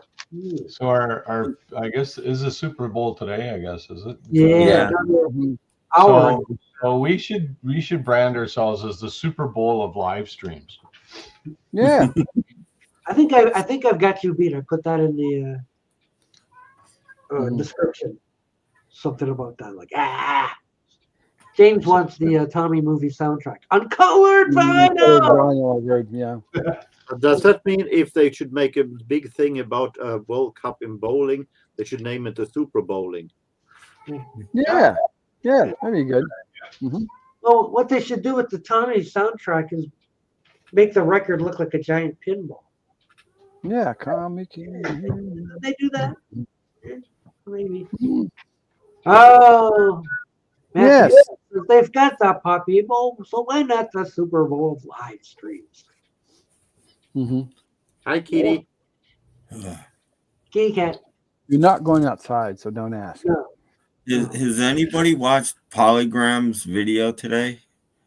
No, I never had a chance. No. You should watch. It's ostensibly about the Love Me Do 78, but it's not really. He's showing. Oh yeah, I saw that. The same guy that has the collection of, what are those things called? The keyboards to play tapes. What are those things called? Mellotrons. Mellotrons has a turntable collection. This guy has interesting turntables, something I've never seen, and he has many different ones. Turntables with 2 tone arms. It's a great idea, actually, because you can have two different. You can have 2 different cartridges. You put the pelican beak on it and it plays. Has it got one of those? I don't know what that is. Flintstones. Jeez. Oh, okay. Yeah, it's been a while. No, they put a tone arm in the back and one in the front, and you can switch between them. And it's a good because you can have a 78 cartridge in one and a regular cartridge in one, or a mono and a stereo. And it's a really interesting idea so that you can play 2 completely different records very, very quickly. Yeah. Cool. It's a really good idea. Yeah, it comes out in quadraphonic or something. So that 78, is it the Indian pressing? Is that? Yeah. He goes over. He said there could be as many as like 26 Indian Beatles 78s. Yeah. They're the only ones that did it. 16 or 18 confirmed, but they think there might be more. Yeah, they're the only country that did them on 78. Yeah. Well, and he explains why. India. Well, that's what they had. Never had. Well, they didn't have reliable power till the 70s. So a lot of people just stuck with their hand cranked, Victrolas, because they could play music. So they kept making them. And the last official one is 66. But there's these unofficial ones that kept coming out. They're pretty sure till about 70. You see them on eBay once in a blue moon, but man, they're not cheap. No. He's got a Love Me Do. He played his Love Me Do, and that's on his auction site right now. I don't know. Does Mikey or Rugula have any? I don't think he collects records. He only collects crap. I didn't say it. He doesn't want the music. Why would he want music? Well, he's the smart one because crap isn't that expensive. His crap is expensive. Oh, okay. There's lots of crap. Yeah, if you're gonna collect crap, don't collect the expensive crap. Just go for the cheap crap. He's buying expensive crap and he doesn't even open them. He just throws them in the corner. I'll get to these ones. Throw crap at you if you say the right thing. Yeah. No, this is true. Oh, hey, we're way late to hit for a commercial break. It is. Commercial break. What? So, back after these words from our sponsor. What you doing, Granny? Making myself a new pipe. Oh, I got something here you want to cotton to. That banker fella gave them to me.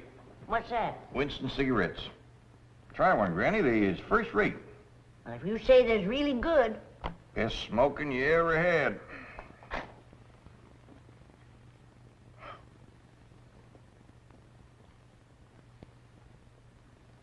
That sure looks yummy. By thunder, Jed. That is good smoking. Now try it this way, Granny.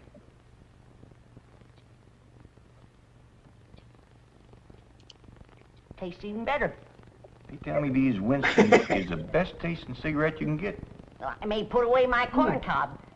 That's saying a heap for 'em. You know, Granny, there just ain't no way of saying how good a Winston is. You gotta smoke one to find out. Well, I can say this. Winston tastes mighty good. Like a cigarette should. Oh, yummy. Give everybody lung My, how times have changed. Yeah. Years ago. So go out and get yourselves a pack today, kiddies. Yes. Yeah. Let's do a commercial to peddle death. Yeah. It's worse than that. I find that, and then all of a sudden, all the Flintstones ones start coming up. Didn't Granny die of lung cancer? Imagine that there were actually at times where I have those camel caravan, where they have commercials between the jazz orchestras that say, "Oh, this camel is a fantastic cigarette. You can this tastes like yum yum." Am I really listening to this today? My cigarettes tasted better. Ollie says, I have an Indian Red album cassette, probably worth buttons. Might be. Question for Paul. Hey, how did the Guess Who get their name? Well, there's a real story. It was a marketing ploy that sort of backfired. They released a single, and rather than putting their name on it, they asked the question, "Guess who?" And it was called a question mark. And that's what the radio stations were announcing it as, and that's what stuck. It stuck. I think it was actually Shaken All Over. I think that was the actual single. And they just said, like, you know, they were marketing. They just said, it was like, "Guess who this is?" And they just said, "Guess who?" Yeah. Up till then, they were Chad Allen and the Reflections. Expressions. That came after. I think I always get that mixed up. It was either Reflections came first or second. I'm not sure which, but they were both. What radio DJ was it? Guess who? That's right. Yeah, there was Chad Allen and the Expressions or the Reflections. They used both names. This all happened within a very short period of time. Well, they're not candidates, but they were never the Partridge Family. Yes.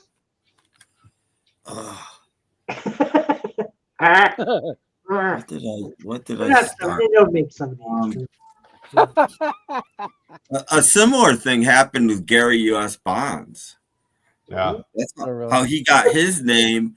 His manager, his record company, got the smart idea that, you know, if to get this record played, we'll stick all the records in an envelope marked U.S. Bonds, and DJs will think it's a public service announcement and play it. And he became Gary U.S. Bonds because of that. Whatever, it worked. Yeah, you know. I just have one more stupid thing to put up here. Who died this week?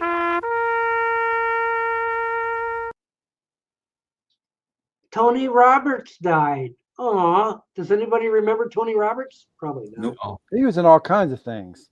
He was kind of like the guy.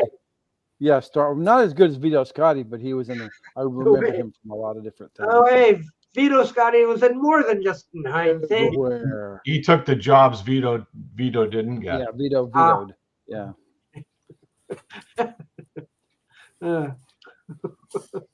I wish I had. Vito passed on them. They went to him. Oh no! Oh no! I mean, oh yeah, it would be nice. They're worth money. Well, if you took it and sped it up, it might sound better. Oh yeah. Yeah. It is sped up though.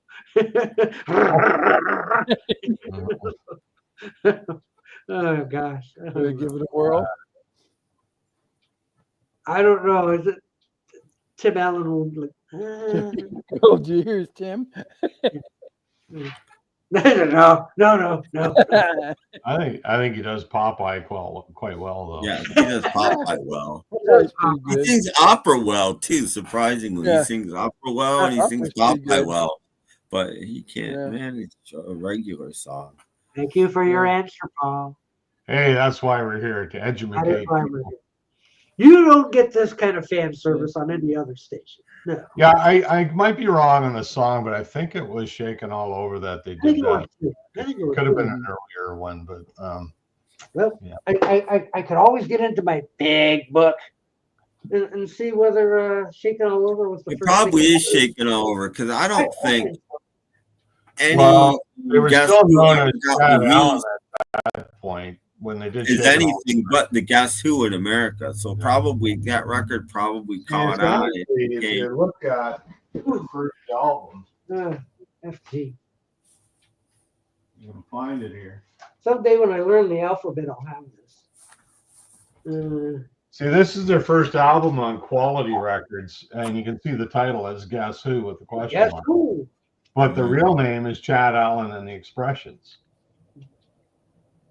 at that point. And they put this Guess Who thing on there. And this was after the single, of course. So that was how they and it could have been Shaken All Over because that's from this album. Yeah. Well, their first single, according to the big book, is Shaken All Over. Yeah. Well, in America, that's well, that would have been. Yeah, it wasn't in Canada, but yeah, it would have been in America. Yeah, for sure. Yeah, and then underneath, in fine print, it says group is actually Chad Allen and the Expressions, but that's what the. I don't think it ever came out that way in America ever. I think it's always been together. No, let me check my Guess Who Bible here. They were on Scepter Records at the their first single was as Chad Allen and the Reflections, a song called Tribute to Buddy Holly, back with Back and Forth, and that was in 1962. Right, so yeah. And they had so Shaken All Over, which was actually a B-side originally. And then it came out in 65 as an A-side, but that was actually their fifth single. So, yeah. Yeah, but nobody cared about Chad Allen. They put Guess Who on and everybody's intrigued. What is that? Well, they never released any singles as Chad Allen and the Expressions. It's all Chad Allen and the Reflections. Well, I lie. One of them is Bob Ashley and the Reflections. Ooh. Because Bob Ashley was in the band as well. Ooh, sounds like a little insight.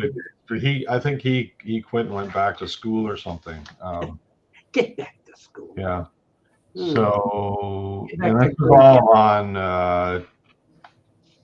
This is all on. Well, they had a number of labels, but Quality Records was really when they first started getting attention. But yeah, so Shaken All Over is actually in Canada their fifth single. So well, go way back to the origins of the band. Yeah, the book says that Shaken All Over is out on Scepter Records. Yes. Yeah, in the U.S. That was the U.S. Yeah, I have a copy somewhere. Yeah, that's the U.S. label. So in Canada, U.S. market. In Canada, it was Quality Records. U.S. was Scepter Records. Yeah. So like putting out guests. And in the UK, it was on Pi. It was on Pi Records. What flavor? Apple. Australia, W&G. Never heard of them. Yeah, so that single was released in 4 different countries on 4 different labels. Interesting. Well, yeah. It's funny that it was actually released in Canada twice. The first, it was as the B-side of Till We Kissed. Till We Kissed was the A-side, and then they re-released it. They just flipped it around. So Shaken All Over became the A-side. That's happened many, many times. Yeah. Interesting, huh? Ready. Can I make a little note why I'm still on the camera? It is about my channel for those of you who wonders. Okay. Some might have wondered that I haven't been uploading for a while, and that is one because of this. and 2 because of normally I film with the phone, but the microphone has been a bit troubling, so I have to try to from now on go back to basics and do my shooting with the webcam. So I haven't been able to do upload. I'm going to do an vinyl tag on Vinyl CD update as soon as I can, but that is the reason why I haven't been active on my channel for so long. But I will be starting as soon as I can. There you go. Okay, Thank you. Have you tried cleaning? Sometimes your microphone gets jammed with stuff. Have you tried just cleaning where it is? Yeah, I assume so also, but the problem is I don't have the equipment. I have a friend of mine have the equipment, so I have to meet up with him in order to do that cleaning. But I don't have to run it under running water to get it cleaned out. No, you don't have to do that. Nice trial, buddy. Nice try. I don't fall for that easily. I'm not. I suspect alcohol might help, though. I hurt my hand, not my brain. You could seriously. You could try. You could try alcohol. That would be fine. But just use your tongue. I hurt my hand, not my head. Yeah. Oh, okay.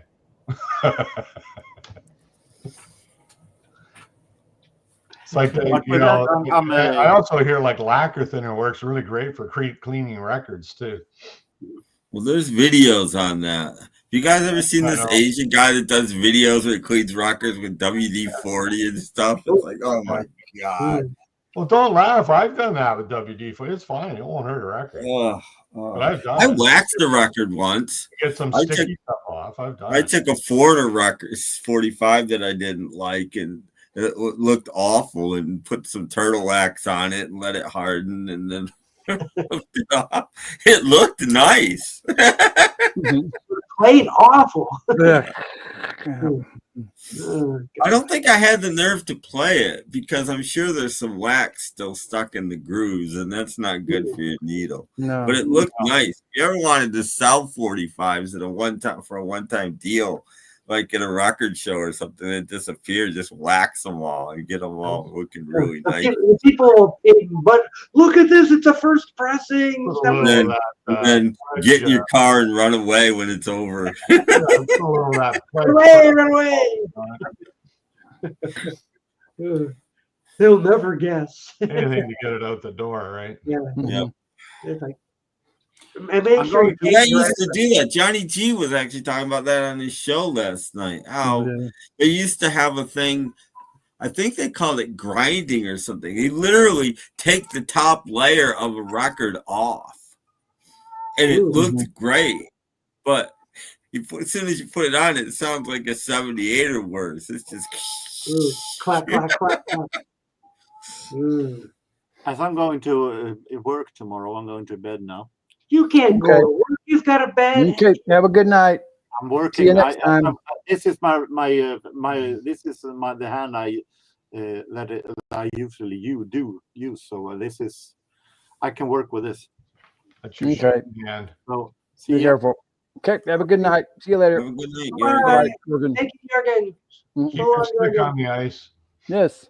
He's just gonna go watch the Super Bowl. Yes. Probably. Boy, we went through 2 hours off a quick. Wow. Did we? Wow. Yeah, it was good. I just got here. Giant bomb could go off in the next 8 minutes. We're not there yet. I know. You never know. Wow. We were late this morning. We got tied up at church, and then we had to go grocery shopping. And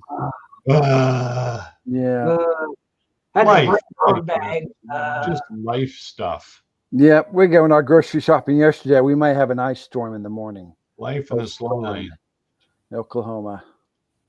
Well, it's nice and sunny here. It's actually warming up a bit. The snow we got is kind of melting, but it's been so cold that we haven't really gotten rid of the snow we got a week ago. So yeah, well, snow or ice never stays around too long. A couple of days of slip around, and it'll be okay. Well, it's like that here, but we went through a real cold snap, and the snow we got just is hanging around anyway. Sucks, doesn't it? No, you're not going outside. No. Good thing you don't live in Philadelphia or something like that. Yeah, all that snow. Oh, yeah. temperature today is minus 16 in your Fahrenheit. Oh, Yeah. yes. What? Yeah. That's Gerber. Oh man. Well, it's 26 degrees here under cloudy skies. 39 here. Oh, the good news is the wind is only 6 miles per hour. Oh, it's balmy. Well, that's really good news. And what is it in Tuktoyaktuk? Unless you're streaking. Yeah. What would be the temperature in Tuktoyaktuk? That's what he just said, Doc. Weren't you paying attention? No, I rarely pay attention. 16. Minus 16. Good old Tuck. Quit. Let him out. Let him go. No. I let one of his brothers out. We didn't find him for a day. Who's that meowing at the door? One of my cats. Who's that ringing the bell? Yeah. Who's that meowing at the door? He wants to go find Who's him. that ringing the bell? Yeah. Open the door. Let him in. Let him out. Yeah. He hasn't been fixed yet. He wants to go find him a female kitty. He wants to go on a date. Yeah. Please, Daddy, let me out. One of his brothers went out, and we didn't find him for a whole day. Oh. He found him about 6 blocks down the street. You're coming back from grocery shopping, and there he was, just walking around. Well, I've heard things about that neighbor's cat that'll just curl your hair. Well, I think that's nice that your cat does your grocery shopping for you. Yeah, I was going to say. No, we were coming back, and there he was. In some countries, the cat is the groceries. Yeah, I was going to say, yeah. Except that all you got to eat for the next week is little Friskies, and that's Temptations. They love temptations. Do you give them temptations, Jeff? Ours go crazy for it. We give ours the fish temptations. Oh, they just go nuts for that stuff. I have some kind of seafood flavor stuff. Yeah, fishes. Yeah, they love. Cats just love fish. When I open a can of sardines, they go bananas. Oh yeah, no, it's something that smells so bad. They just love it. Oh yeah. Yummy. Cats are cats. They are cats. Cats.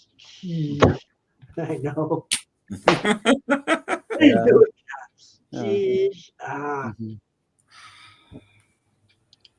Cats are nice creatures, and they'll lay next to you on cold nights and wake you up at 5 a.m. when they want to be fed. You know. Yeah. Yes, you too. Terms, that's for sure. Yeah. Yes. Oh, he's going to sneeze? I thought Doc was going to sneeze. Yeah. Look at the blow his nose. Dropped his denture. Don't you love when they come in twos? They come in cat? No. Sneeze. Oh, yeah. He had to sneeze twice. Yeah. Our cats came in twos. That's why we got two.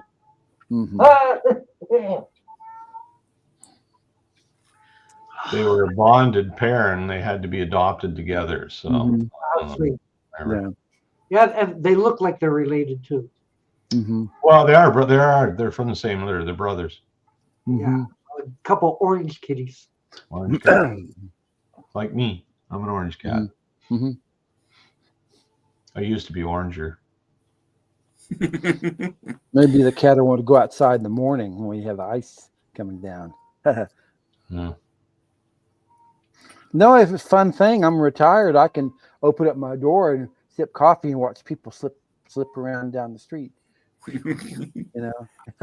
Well, my wife she's a teacher. She had a snow day last Monday because the roads were so bad. And they probably could have had it Tuesday. It took her, like, her drive to work is maybe 25 minutes. So it took her over an hour to get to work on Tuesday.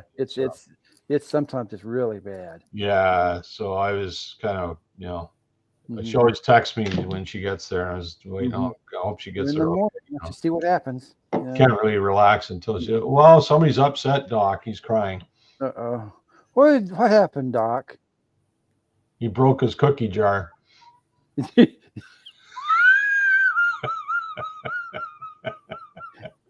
It'll get better, Doc. Yeah. Don't worry.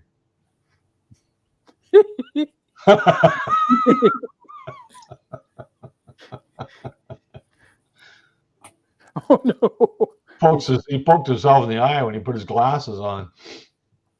I've done that. Yeah. I wonder if he knows he's muted. I don't think he does because he's talking to us. Oh, hi. I shouldn't have said anything. No. You should have just sat there and nodded, let him talk. I agree, Doc. Yeah, that's good. Yeah. Yes, they are. Hey, bang on. Good point. Especially with mustard sauce. Yeah. Tastes really good. You guys. That smells great. Besides, this guy had a big birthday dinner the other night. Yeah, my wife's birthday last night. Yeah. Dairy Queen. Went to one of our favorite pubs and wolfed down some grub. Yeah. Grub. Had a big Philly bar afterwards. Oh, good. No, we had a beer instead. Ooh. Yummy. Yes. Yeah, my son has a birthday. We do that that's kind of our thing we do together. We on anniversaries and birthdays, we go to one of our favorite pubs and have have a beer and something. You know, just pub food. I had fish and chips. It was pretty. I hadn't had it in a while, so I feel like fish and chips tonight. She said, "You don't look like it," but anyway. So yeah, I thought, well, let's go out and have a bite, celebrate your birthday.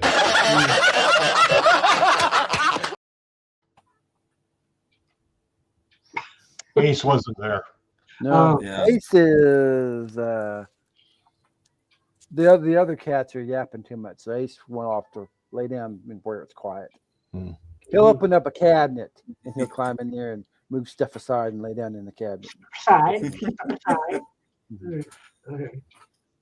Oh, here's a loaded question. Name one good Pauly Shore movie.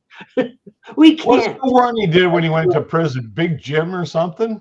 I can't name one. Was that the one when he went to prison? He beat up all the tough guys and. What was the one where he went to college and his girlfriend? Was that was a Pauly Shore. That was somebody else. So I'm thinking. Well, he was in it, wasn't he? Maybe that was. No, I'm thinking of the guy. Oh, I just had his name. He's always in the Vito Scotti. No, not Vito Scotti. Vito Scotti was a grandpa. Yeah, he's always in the what's his name's movies. Foster Brooks. Yeah, no, the guy who Rob Schneider. Oh, okay. Nobody likes him either. Yeah. Same idea. Name one good Rob Schneider movie. He's always in Adam Sandler's movies. Yeah, him too. Oh, stop. I guess there's a new Adam Sandler, Jim Carrey movie coming out on Netflix. Oh. Something like that. B. Care none. So what? I just I loved Happy Gilmore. I thought it was a hilarious movie. I really enjoyed that one. They put it up on YouTube. I just watched the other night Jim Carrey's movie about Andy Kaufman. Andy Kaufman, weird guy. Yeah. Do you think? Well, he had some mental issues, I think. Yeah, I agree. He was a little out there. Mm-hmm. He was sure funny. Movie, though. He was sure funny on Taxi, though. God, that stuff. And I thought he was funny on Dick Van Dyke's 70s variety show that lasted about 6 episodes. He was really young too, wasn't he? Only like 35, 30. Early 30s, yeah. Mm-hmm. Yeah. Mm-hmm. He got a rare form of lung cancer, and he wasn't a smoker. Yeah. I remember seeing that movie. It was kind of, I don't know. I kind of walked away feeling depressed. It was kind of a sad movie, really. Mm-hmm. It ruined Jim Carrey mentally. I mean, because he kind of became Andy Kaufman to make that movie, and he's still screwed up to this day because of that movie. Basically, think so. I don't know. Yeah, these guys, there's a fine line between genius and insanity, right? Yeah, he probably is a little bit of both. Yeah. Yeah. Like, look at Robin Williams, He was always he's always walking the edge too, a little bit. Mm-hmm. What happened to him? Yeah. He was such a talented guy. He really was. Mm-hmm. Jonathan Winters, same way. You know? Oh, Jonathan Winters was hilarious. Yeah. I liked it. One of my favorite things, they have somebody put all the Jonathan Winters clips on Carson. There's about 8 or 9 of them. They only last about 8 minutes apiece. And they're different jokes. And I'm, in stitches. Carson's just sitting there, tears rolling down his cheeks, laughing. Just weird stuff. He just one after the other, never stopped. It's like a wind up. He got electrocuted in his electric train, and just he was something else. He really was. He really was. He was. I think that's where Williams got his inspiration from, really. So, because he came before Robin Williams, and he was always out there. Oh yeah, God. One of Jonathan Winters' first thing, he was on the old Jack Parr. Well, you remember he did that show called Jonathan Winters Out on the Ledge or something? Oh yeah. He did this whole skit sitting on the ledge of an apartment building or something. It was really. Yeah. Someone sure wants to watch Super Bowl. Sheesh. Yeah, and then of course Jonathan Winters was institutionalized for a while too. Yeah, that's what I say. Like he's walking that edge, right? Yeah. Yes, and who could forget the comedy stylings of Fred McMurray? Yeah. Just about everybody could forget. Who's funnier? Who's funnier, Fred McMurray or Uncle Bill? I think you got to put Mr. Cleaver in there too. Mr. Cleaver is funnier than either of those guys by far. No, you can't put Hugh Beaumont in that. Yeah, Hugh Beaumont is way funnier than either of those guys. I'm not saying he's funny. I'm just saying he's way funnier than those guys. Well, good point. Geez. Brian Keith, what a sore thumb. Oh. You don't like Brian Keith, do you, Doc? I can't stand Brian Keith. Because after Family Affair, he was all over the movies. I don't care. All sorts of movies. I don't care. Hardcastle and McCormick. I always thought they should have made Brian Keith James Bond because that would have killed that franchise. After that's true. He was in that Burt Reynolds movie, Hooper. That's true. Hooper. The James Bond thing would have been over. I know. You guys are being too harsh. He just wasn't cast right. That's all. Yeah. He was cast too long. Like how many years did that show go? Like 6 years or something? Yeah, right. And he was the biggest problem in that show. Yeah. If it wasn't for Brian Keith, that show would have gone on forever. Yeah, forever. No, it should have been the Sebastian Cabot show. Yeah. Mr. French. Everybody loved Mr. French, but everybody hated Uncle Bill. They should have just left him out. Get him killed. Who knows? There could have been a Mrs. French. He could have gotten married and raised the kids by himself. Yeah, had a Buffy and a Jody and a Sissy and Mrs. French. And Mrs. French. And they could have made French's mustard. Yeah, that would have been a show. Oh, shoot. Yeah. So I've been watching. We were talking about the Rockford. I downloaded the complete Rockford Files series. Ooh! So I watched the pilot and the first 2 episodes, and of course, Billy Mooney was in the first show. Whoa! Don't know if you realize that, but he was that? In the first Rockford Files show. Right. Did he stick his robot on him or what? He played. He was worked in a drugstore, and he was heading for law school, and this rich widow was paying his way, and it was all part of the plot. And anyway, yeah. But he played. I think it was Lindsay Wagner's brother or something. Oh, okay. So this was in the pilot. This Lindsay Wagner character would have been a semi-regular, I think. I don't know. Yeah, no, she was a regular for a while. Okay. What about she? Yeah, she showed. I'm only in episode 3. Beth shows up for the first time. Mm-hmm. Yeah. Oh yeah. Mm-hmm. And Stuart Margolin wasn't in episode 3. He was in episode. No, I don't think he shows up till season 2. Actually, Who's Stuart Margolin? No, he was in the first show. Was he? Yeah, he was working at the pilot. I don't think he shows up in the series till the second season. Mm-hmm. No, I might be wrong, but he was in the second or the first episode. I think he was working for his brother at the newspaper or something. His brother-in-law at the newspaper. He just got out of jail and couldn't get work, so his brother-in-law hired him to work in the. The thing I could never figure out about the Rockford Files is why wasn't Jim Rockford interested in Beth? I thought Beth was. Well, he was so on the Rockford Files. He kissed her in the second show, or the third show, I guess, if you count the pilot.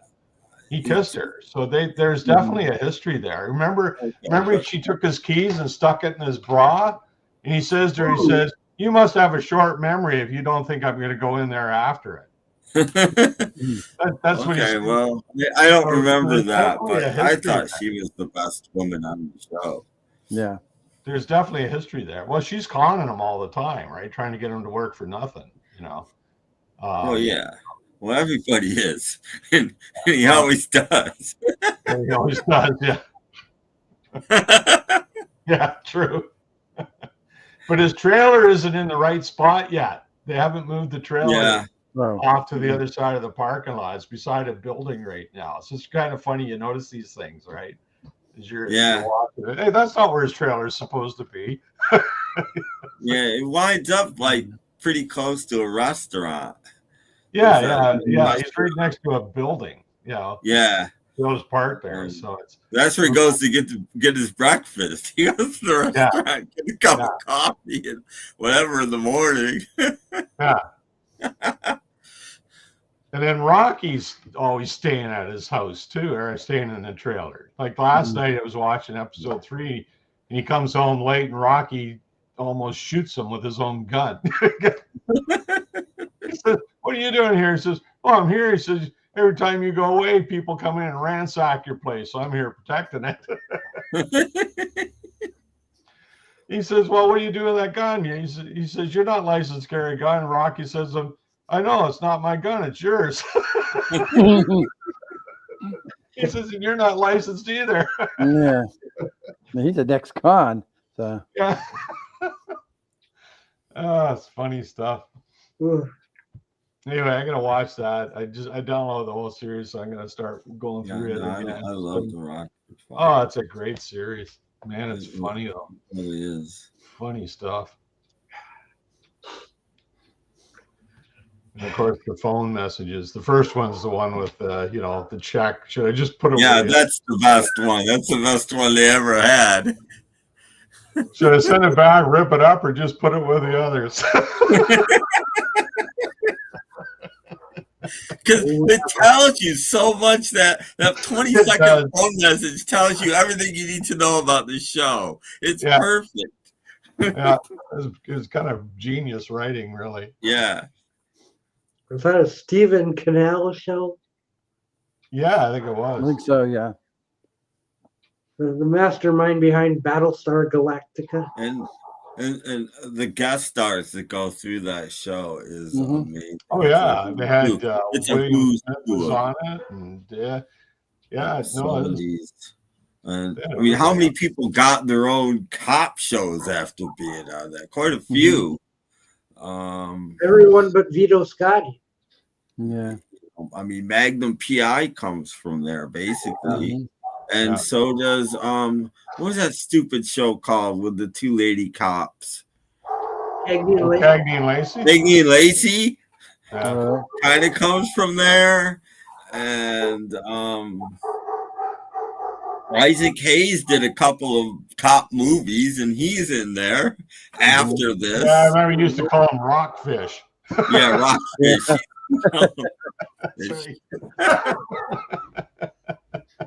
Like I said, pretty soon, I think it's in season 1, notice carefully, there's an episode in the same scene. You've got Farrah Fawcett and Suzanne Summers in the same scene in Rock. Oh, really? I haven't seen that yet. Oh my God! I'm only on episode. Neither one have big parts. One of them doesn't even speak, I think. But they're both there. One's carrying a bag of groceries, walking, and something happens, and he's confronting the other one. I forget which is which, but it's like in the same scene. There's freaking Suzanne Summers and Farrah Fawcett. That ruined their careers. Two biggest sex symbols of the 70s, right? Yeah, are right there in the scene. Right there, yeah. It's incredible. Unbelievable. Yeah, remember Farrah Fawcett was on the first episode of The Partridge Family. Was she? Yeah, was she? Wasn't she? Or did I get that wrong? She was on a episode. I don't know if it's the first episode, but I think she was on one, yeah. Really? She must have been really young then. She was a starlet. Well, she couldn't have been 20 at that point. Well, you know who was I'll call her a semi-regular on the Partridge Family? Who's that? Because she did a few episodes. She did more than one. She did Susan Crowe. Now I forgot. Jodie Foster. Oh, was she? Jodie Foster. She was Danny's little girlfriend. Oh, really? Oh, okay. Oh, She wasn't Danny's little boyfriend. Maybe that's why she turned out to be gay. could have been. Danny turned her. I don't know, but yeah, Jodie Foster was freaky, man. Little freaky. Child star. Yeah. Look at us folks out there watching. We're just connecting the dots here. We're keeping the people up to date with what they need to know that's going on in Hollywood. Yeah, I mean, old Hollywood. I mean, connecting all these threads, buying all these threads up. Yeah. I know people are out there just going, I didn't know that. Yeah. Probably much happier that they didn't know it, too. Yeah, hey. Yeah. I know. Next, we're going to bring you up to date on Joey Heatherton, what she's up to. Yes. We have to live up to our name as the Super Bowl of live streams. This is true. That's true. Yeah. Mm-hmm. I'm surprised we have even 14 people looking, but the other ones, like, nobody's typing. It's like, what? Oh, no, we're down to 14? Yeah, we lost a few. Yeah. Well, we just got 45 minutes left, so I mean, yeah. Probably when Jorgen was showing his 1920s jazz albums, we probably dropped a few. We did lose a few. But, you know, that I happens. just can't see how people wouldn't be interested in that. What are these records? What? Yeah. Well, people like them. Hey, he showed like 5 it, Man Electric Band. That was good. Yeah. But then in the end, he shows his 70s disco album. I'm like, wait a minute, he just showed like 20 jazz albums from the 20s. Yeah. He likes his jazz. You got to give him that. Yeah, That's okay. I don't mind because I don't know any of that stuff. So It's educational for everyone. I've heard some of the names, but I haven't heard any of the. This is why instead of having that duck in the corner, we should have E/I. You know, if I ever get into jazz, I'll have to come back and rewatch these live streams just for Jorgen's segment. Yeah. You know, I'll know what to get. And don't forget to like, share, and subscribe. Yes. Yes. Well, watch that little subscribe thing go woo when you say subscribe. Woo. Weird. Yeah, but it says.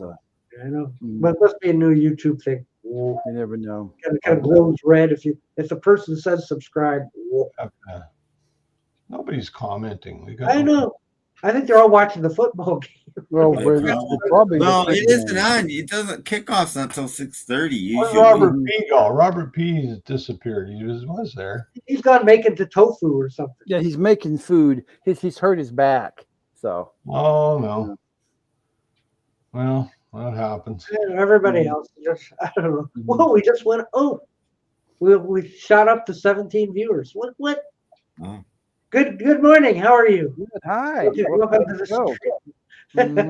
Well, one of them is me. I just went to the channel, so. Oh. Oh well, I want to see how many. Robert P. Peace there he is. Look. There he is. I'm here now. My wife just came home from Lansing. Lansing, Boyle? Lansing, Michigan. Lansing, Michigan. I guess. Lansing what? She was Lansing, Boyle. I know the states. Oh, we yeah. have to talk. Ooh. Okay, well, that That happens. sounds ominous. Ooh. We had to talk. Oh, that means Robert. That can't be good. And your wife says, Robert, we have to talk. Yep. Well, it's not a good thing. We've got to talk. Yeah, it's not a good thing. But he says, all is good. That's good. That's good. Oh, geez, now we can't start any. See, we were going to start a rumor. Now we can't. Now we can. Well, we can. Well, my ears were burning. Okay. Yeah. I hate it when that happens. Oh, that was good. Good juicy one.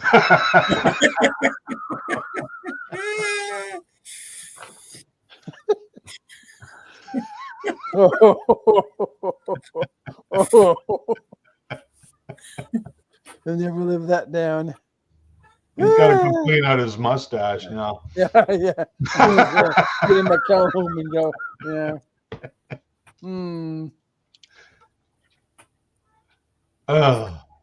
Oh, it's good. That was something. 5 minutes. Doc. After the show, you make you some chicken. For a minute, I thought Gabriel was blowing his horn. Yeah. Mm-hmm.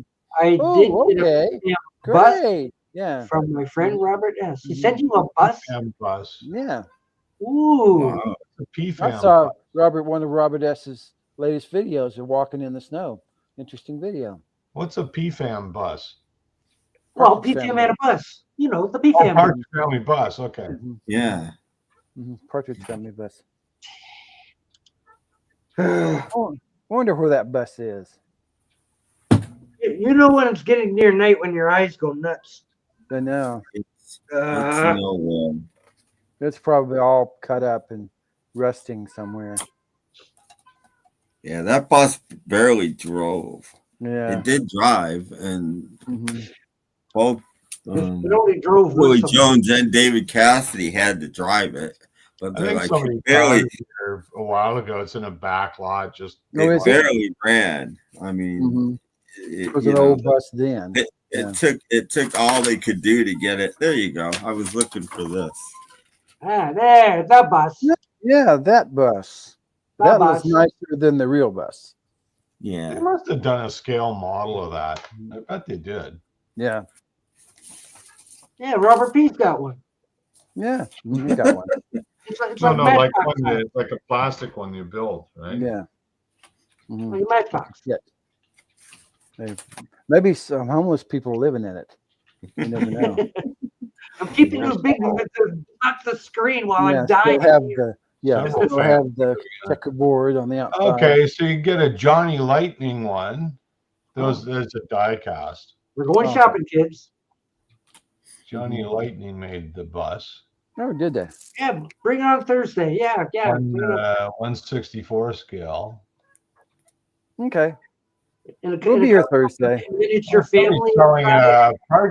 Check this out. Partridge Family bus, 10-inch 3D print, 6-piece bus with 7 figures, $650. Woo! Hey. Yeah, I don't think out of my price range. I don't think I'll be buying that. Very I'll skip. No. $650. Does it come with the dog? I'm not buying it. No, but it comes with the Partridge Family and it looks like Ricky Ruben as well. The corner. Oh, poor Robert. He's been lying on a heating pad for over a week. Ruben, just partridges. That's no fair. Ruben should have been cast as well. That's Ruben Kincaid. Well, it said 7 figures. There's only 5 kids in Shirley. Who's the 7? 6 figures, I thought I said. Oh, 6 figures. Okay. So I'm like, who's the 7? Maybe I did say 7. What did I say? Didn't he say? It might be Ruben. Ruben might. Yeah, didn't I say guest starring as 7 Kincaid? That's just 2 Chris's. They could do 2 Chris's. Oh yeah, both Chris's were double drummers. Looks like one of them's Ruben. I'm just looking at it here. Yeah, one of them is actually Reuben. Mm-hmm. Yeah. Reuben and Shirley never got married. You get a Reuben with it. You would have thought that would have been a plot point, but it never happened. No. Reuben was into his stewardesses. I don't know which Chris it is. It looks like the second Chris. It's the blonde Chris. Yeah, it's hard to tell because they're just. Well, yeah, but if it's a model kit, you can paint it whichever one you want. Make him the dark-haired Chris or the light-haired Chris. I don't know if that would work. That doesn't seem. Yeah. Paint up Reuben Kincaid. Oh, now he's Jackie Gleason. The Partridge Family bus. My goodness. Mm-hmm. Oh, you can get one in a slot car too. Cool. Oh, that's gonna win a lot of races. Forget it. It's not even aerodynamic. I don't think they've done a model of it. Oh, that's a shame. That's almost a travesty. Just that three. That is a travesty. I don't know if it's worth $650 though. They probably made a model kit of my mother's the car. I bet they did. Probably did. Press the button and it talks. Oh! Speaking of model cars, Robert P. gave away the Joker model car. Mm-hmm. Oh, that was the one from the Batman movie. The Michael Keaton one. Yeah. Yeah. It was just a Plymouth something. Yeah. Purple and black, green. Purple and green or something. Yeah. So it was you could paint any car purple and green and say, "Oh, look, it's the Joker car." So he was lying on a heating pad for over a week. Ugh, must have hurt him. Hope you feel better. Get some hemp Vanna. Sure, it's not like a kidney stone. Cool. Hope not. Those could be painful from what I hear. I've never had the pleasure myself, but I don't think there's much pleasure to it. Oh, I just saved one Batmobile for Dak. Oh, okay. Sounds good. It's a 89 Batmobile. Mm-hmm. I don't have one. I just have a 66 one here. See? Is that an original one, Doc? No. Okay. It was probably like 1990 something. Because I had an original one. Yeah, this is just a Hot Wheels one from like. I don't know what happened to it. I can't. They were Matchbox, weren't they? Yeah. This was Hot Wheels. Oh, Thick Batch. Oh, Hot Wheels did one. I mean, the 60s ones were Matchbox, I think. From the 60s were the Matchbox. I had one of those. Okay. I also had the Corgi one. I had the big Corgi one as well. Mm-hmm. I had a little one. I don't. Corgi one was cool because you get the boat with it too. Oh, okay. Oh, I remember the boat. Yeah. Mm-hmm. Yeah. Robert P. just slipped the disc. Yeah. And off and on. Need for comfort, hot, cold. Okay. Yeah, that doesn't sound like one outside. I flipped a disc last night. I was listening to a record. Wonderful. Not to make light of that because that's painful. It's painful stuff. I think about the same time I had the Batmobile, I had a Monkey Mobile. Oh yeah. Yeah. Did Corgi make one of those? Somebody did. I had both of those, and to the life of me, I don't remember what happened to them.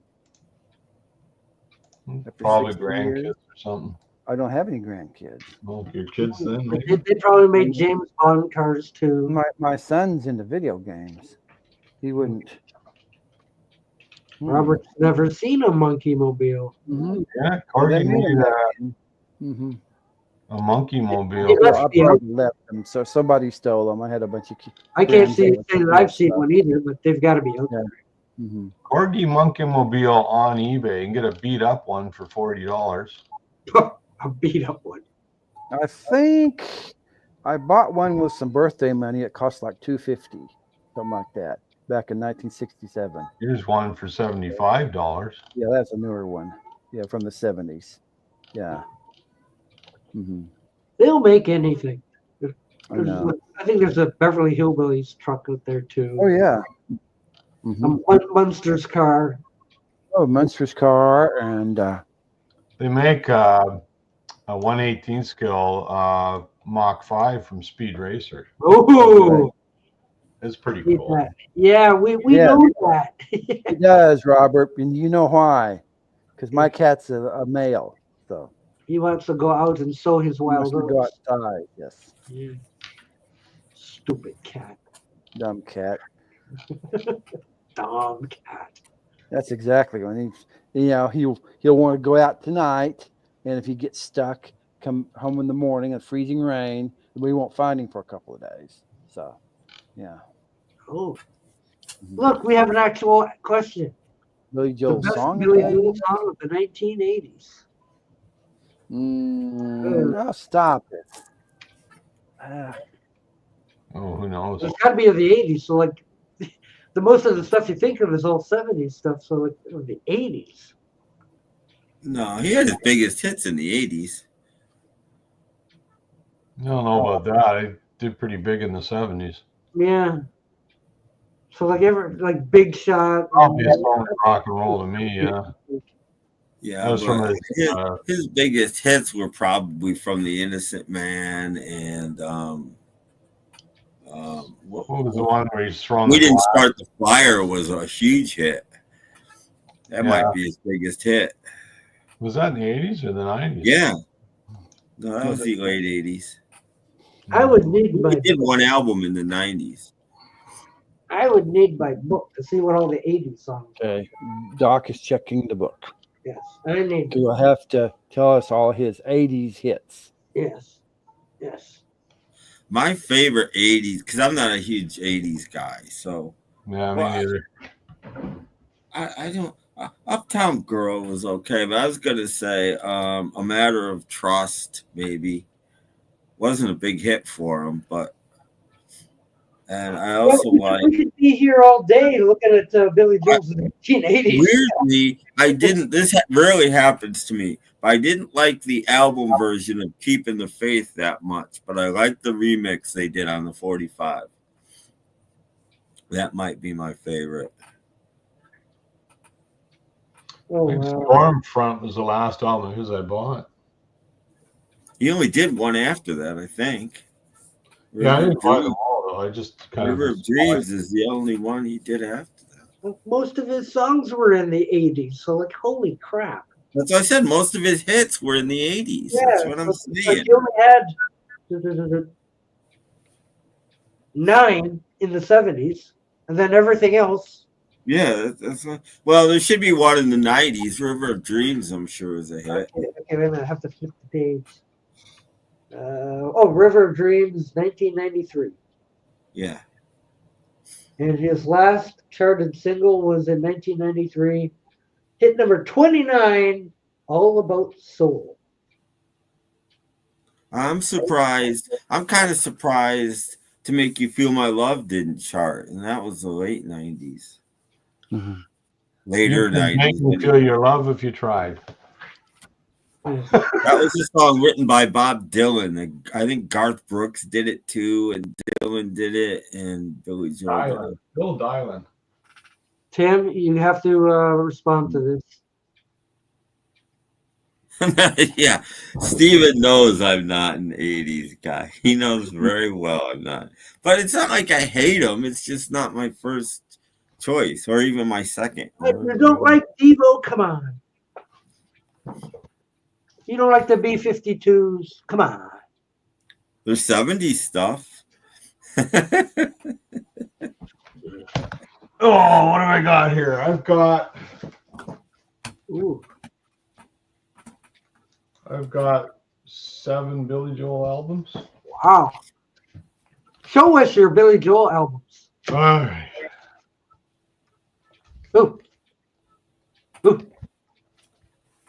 Oh, wow. You skipped his best album. I'll count that. Yeah, apparently I do. No, I have that one. The Red Album. This is the last one I bought. Mm-hmm. What? The bridge. That's not Stormfront. That's a lot. That's the one before Stormfront. I liked 52nd Street. I thought. Where was Glass Houses? Did I see that one go by? Yeah, I think that was after this one. That was 19. Yeah, that was after that one. That's his. He got a little funky on that one. I like that one. But I think Turnstiles might be his best album. Anyway, I'm not huge on him, but no hits on it. But it's just really. It's only 8 songs too, but they're really good songs. He's pretty darn good. I'll give him that. Yeah. By the way, did anybody hear that new Midnight Callers cover Yes. Of course I did. Bring this way. You know, that song that they did cover. Oh, that song, yeah. SATURDAY night. Yeah, that one. That one. What? Yes. Why? But it was good though. It was actually good. I was pretty. I have a feeling that the Gem's doing a salute to the Bay City Rollers, but that's just a feeling that I have. I was pretty impressed with it. I liked it too. I liked it, but I thought the changes they made were the things that made the song special. So I didn't think it was as special as the original. Hey, Robert. He's going to bed. Robert. Going back to his heating pad. You know, if you turtle wax a Taylor Swift record, it might sound better. That's an awful waste. No, there's no way. Awful waste of turtle wax. Oh wow! Which Beatles song had the working title "This Is Some Friendly"? Oh wow! Let me out! I don't know. You know my name. Look up my number. I don't know. I've never heard that. I have not heard of that before. What is that? This is some friendly. This is some friendly what? I don't That's know. like an incomplete sentence. Yeah. He says it's "Don't pass me by." I don't even think it matches up. This is sound friendly. This is sound friendly. Well, you have to name a song. Doesn't have to be named after lyrics in it. No, but I mean the beats are wrong though. Like, I don't remember everybody never singing "Tomorrow Never Knows." Friendly is like 5. Yeah, what was "Tomorrow Never Knows"? Had that weird title too. What was that? Oh, Mach 1. Yeah. What? Yeah. Or something like that. Mach something. Yeah, something Mach 1. I think it was something Mach 1. Yeah. The Void.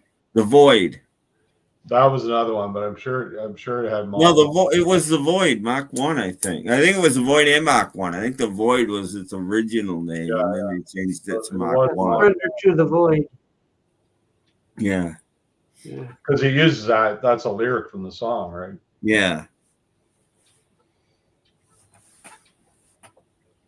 That is correct.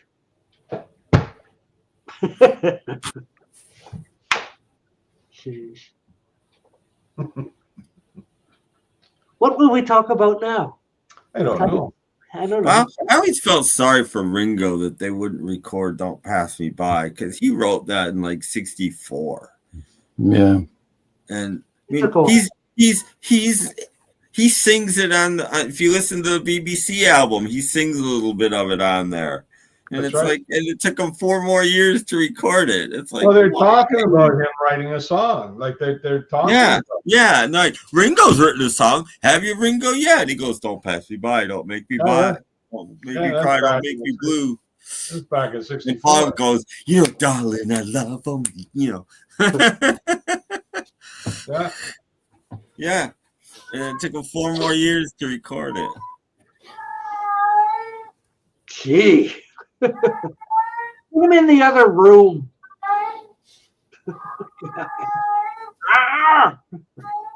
It's one of those howl meows that they do. It's Mhm. a deep-throated one. Means he wants to go outside. Damn it! You know. That's his prowl. That's his prowl howl. Mm-hmm. Yeah. Just give him some of those fishy temptations. That'll shut him up.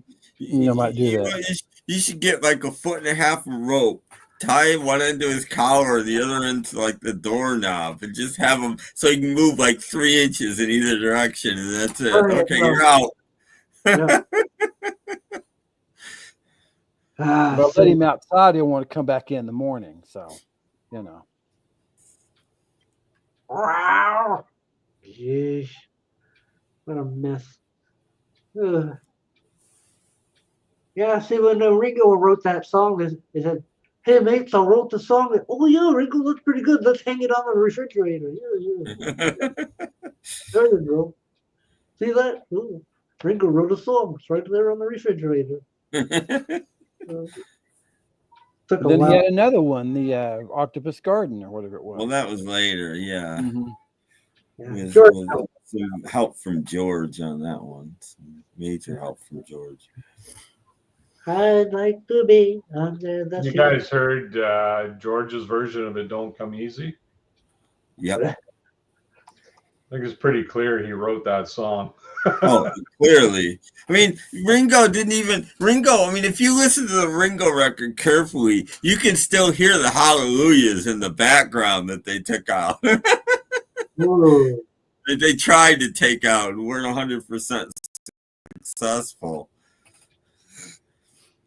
Yeah, I mean, big hit for him though. It was a good song. It was a really good song. I mean, George was on. Too bad he couldn't have stayed on Fire, because I mean, two songs that could have been on All Things Must Pass in addition to everything else is It Don't Come Easy and You comes from the All Things Must Pass sessions too, and it's like, holy crap. Poor George. He missed out. We saved that for another 4 years. Yeah, you saved that. Yeah, the best song on that album is 4 years old, 5 years old, really. Really deep lyrics too. Yeah, which is probably why he didn't put it on All Things Must Pass. But yeah. Well, I was hoping for some better lyrics. It does definitely have an All Things Must Pass vibe to it. You know, it's very much that same kind of stuff he was doing. Yeah.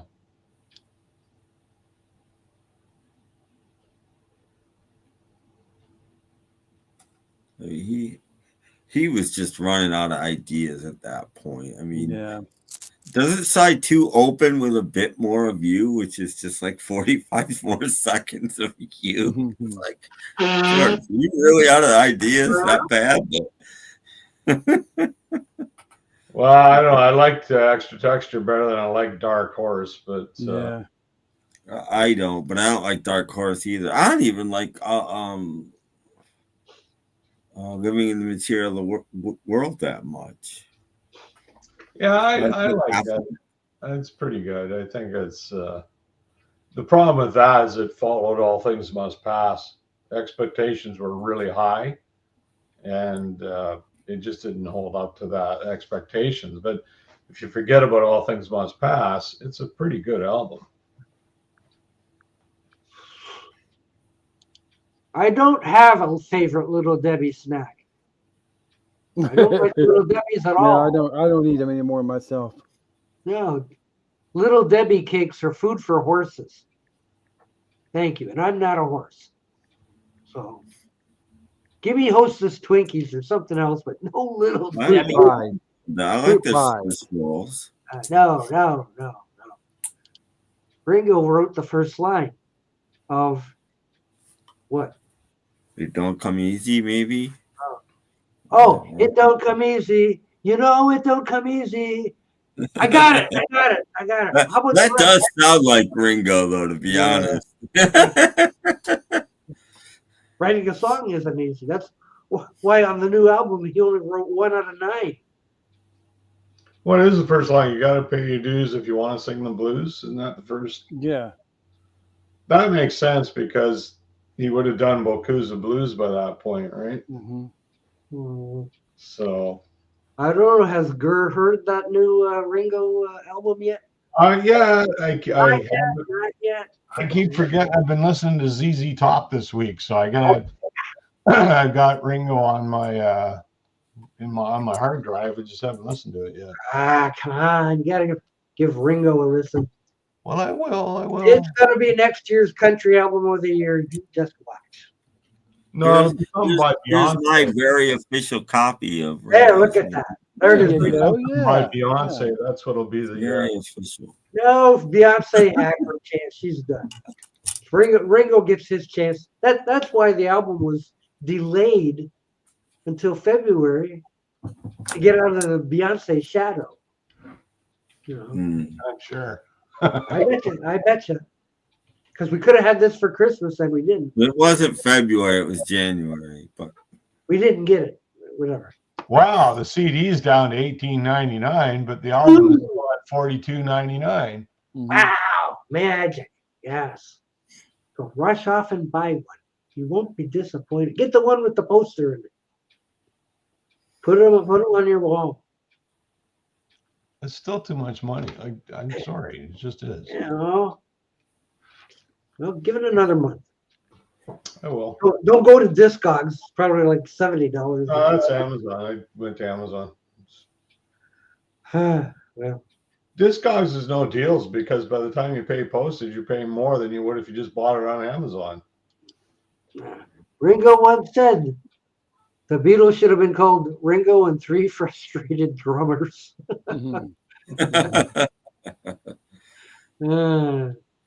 I don't know. McCartney's a good drummer, I think. So I don't. Two frustrated drummers. McCartney can play anything. Like he's just McCartney's a fairly good drummer, I think. Yeah, he's just that kind of guy. He can play anything.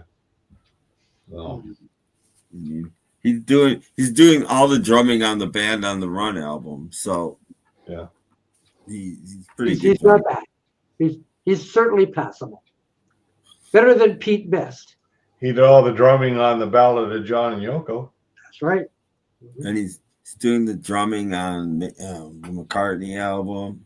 I mean, I think he's an interesting drummer because he's not like some of the stuff he does in Band on the Run, I think is very interesting. Some of the breaks and stuff is interesting. He's an instrumentalist or something. Yeah. Not like that Jimmy Nickel guy who. Goodbye. Those are the great Kreskin, who's just a mentalist. Yeah. I know that Beatles thing I watched today had both Jimmy Nickel and Pete Best in it. They had to show the thing where Pete Best was on I've Got a Secret, and they guessed him right away, basically. Yeah. Like, didn't he could have wore something other than like a Beatle suit or something like that. But no, he had to come out dressed like a Beatle. Where are you from? Lancashire? Like, isn't that where the Beatles are from? Yeah. Like, forget it. You're done. But then they had They're from Liverpool, they're not from Lancashire. Yeah, well, that's why they called it Lancashire or something. Yeah. They tried to throw them off, and it didn't work. He needed some money.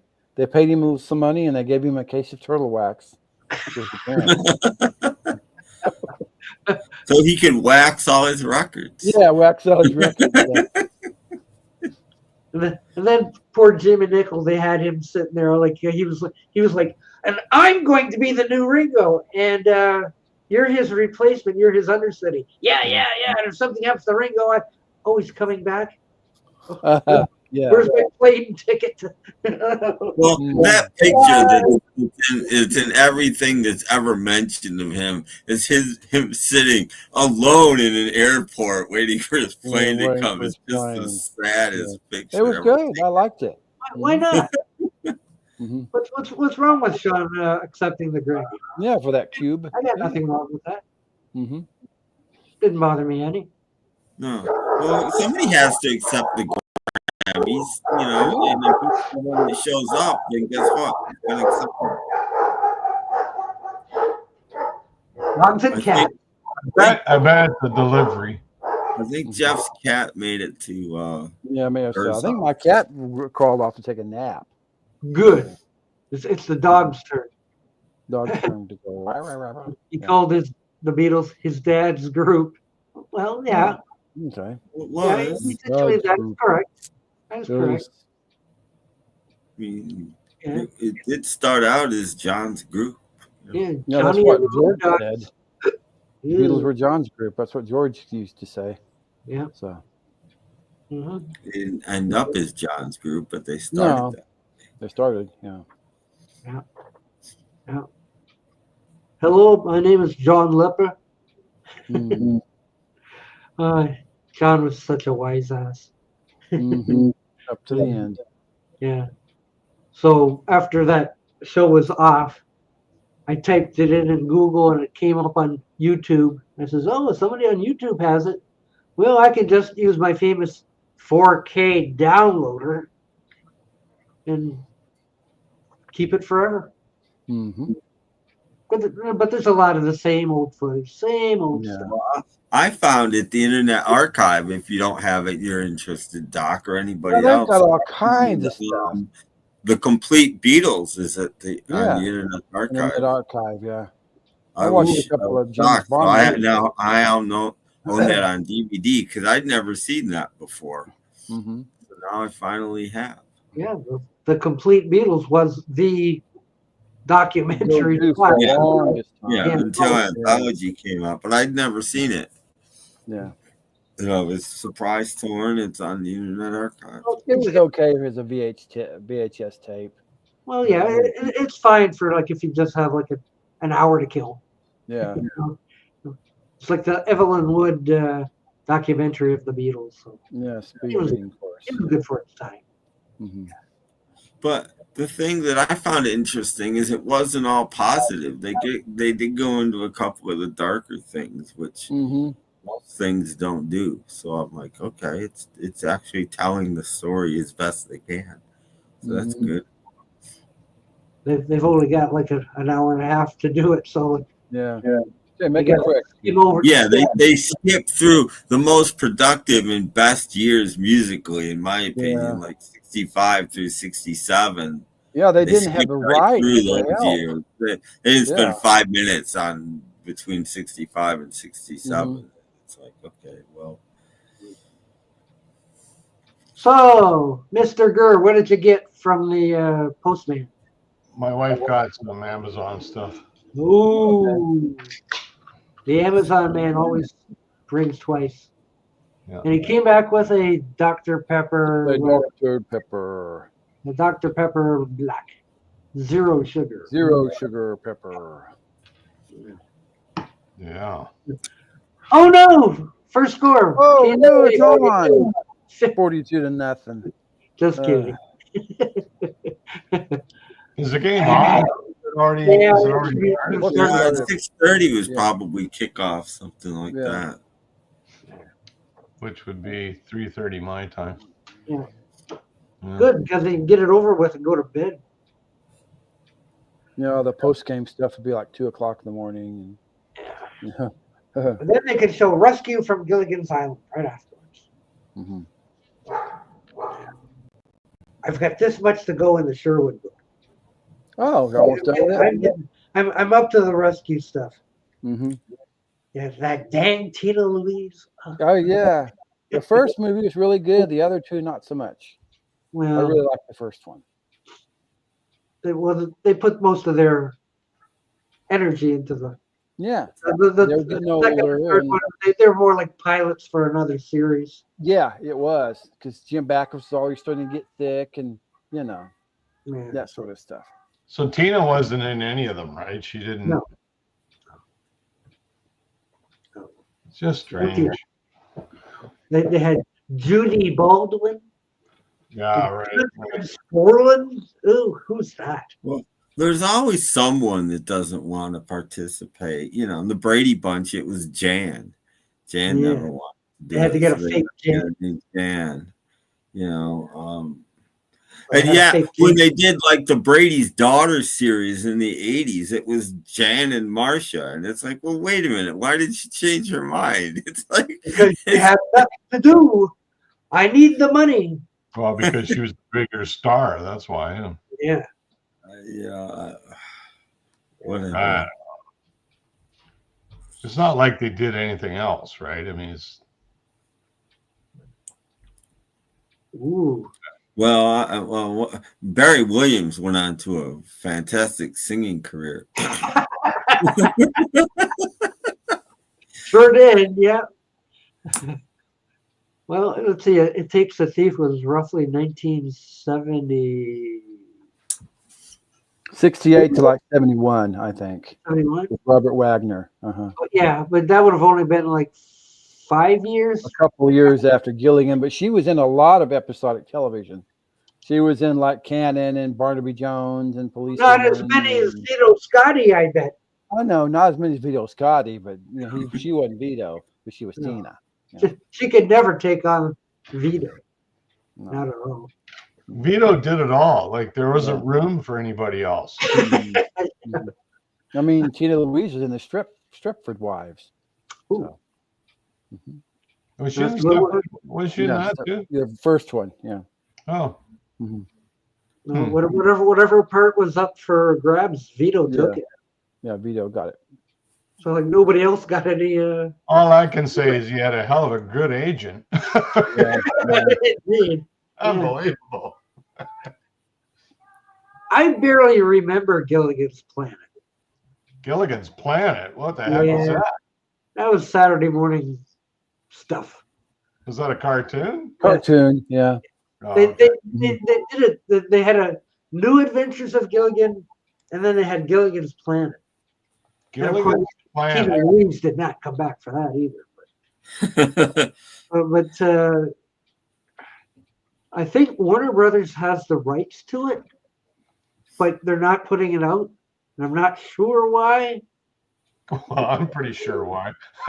Yeah. But honestly. But it is out there. I think you can get bits of it on YouTube. I've seen bits of it. But so how come Mr. Howell looks like Reggie from the Archies? Same company.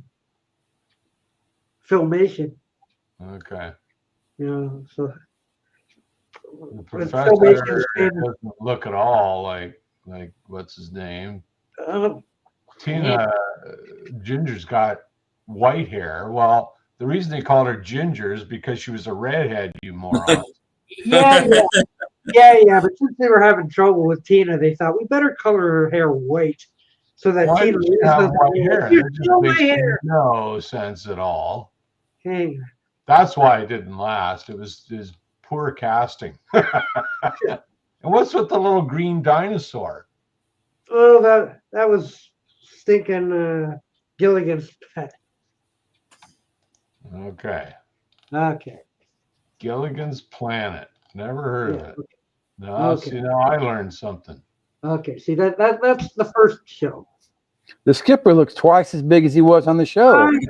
Alan Hale wasn't that big. It's caricature or whatever. A lot of bananas. It looks like there were a total of 13 episodes. Mm-hmm. Yeah, well, that's standard for Saturday morning. But they didn't want Tina Louise to sue, so they colored her hair white. But then, where are we here? There's now we got Gilligan's Planet. Yeah, I'm looking at the same picture online. Yeah. Mm-hmm. Yeah. So they tried. I guess it was half-assed successful. So they made another one. But whatever.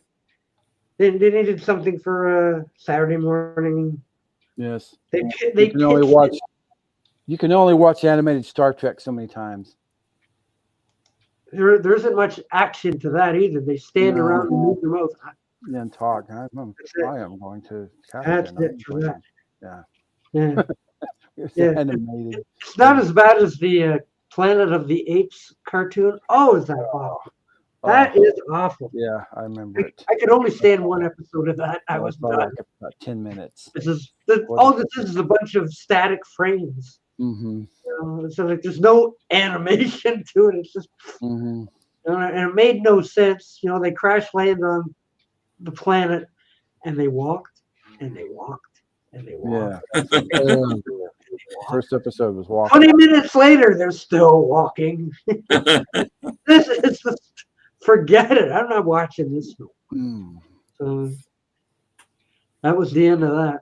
Mm-hmm. But I can barely remember watching Gilligan cartoons. So like I know they exist. So they're in the book. I was a little older. It was fun, but it's like, Yeah, Filmation did the Brady Kids one too. Mm-hmm. So they must have thought, hey, Sherwood likes everything we do. So like, can we do the Brady Bunch now? Except we're gonna put a crow and a panda in it. And they can do their own songs like the Archies. Yeah. Yeah. And they can't maybe we'll sell a few records too. Yeah. Maybe. Songs that's animated. I guess we put everyone to sleep by now. Yeah. Yeah, pretty much. Okay, so maybe we'll put this up. Okay, so now there's another one I just found on YouTube called The New Adventures of Gilligan. Yeah, that was the first one. Mm-hmm. Yeah, this says 2024. No. I was going to say. It's more like 1973 or something. That must be when they posted them, right? Yeah. No, that's the first cartoon. Planet is the second one. Okay. Mm-hmm. Can't find anything on Gilligan's Planet though. Just little. Maybe you don't want to. Well, these are full episodes. So. And Ginger still has white hair. Yeah. Yes. And Mr. Howell still looks like Reggie. Yes. Yeah. Yes. But the trick is between the first and the second cartoon, when they couldn't get Tina Louise, they just got one of the Filmation crew to do. Yeah. But on the second one, Don Wells did both Ginger and Marianne. Yeah. He did two voices. Oh, really? Yeah. Pay double. Hey. Yeah. I hope they gave her an extra $5 a week. Yeah, I hope so. Yeah. She needed the money. Yeah. That's kind of weird that they let Don Wells do both characters. So it's okay. Save some money. Can you do Ginger? Sure. Well, she can. played Ginger in an episode, so she could play Ginger in an animated cartoon. Why not? Yeah. Gilligan's Planet opening credits. Oh, goody. Actually was no. It was okay. No, not far. It was a kid's show. It's not supposed to be good. It's a kid's show. Yeah.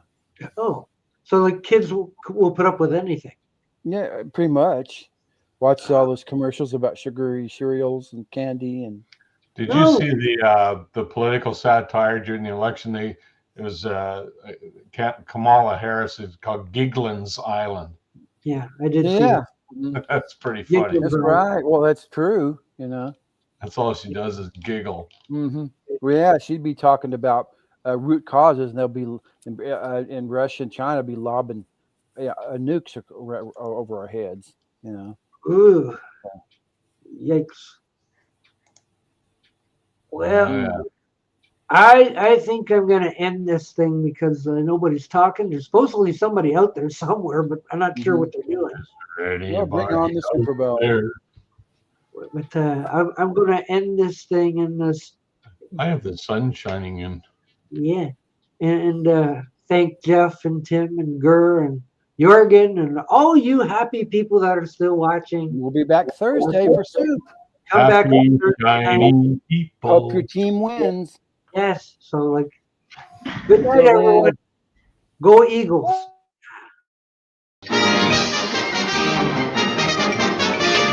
That's all, folks.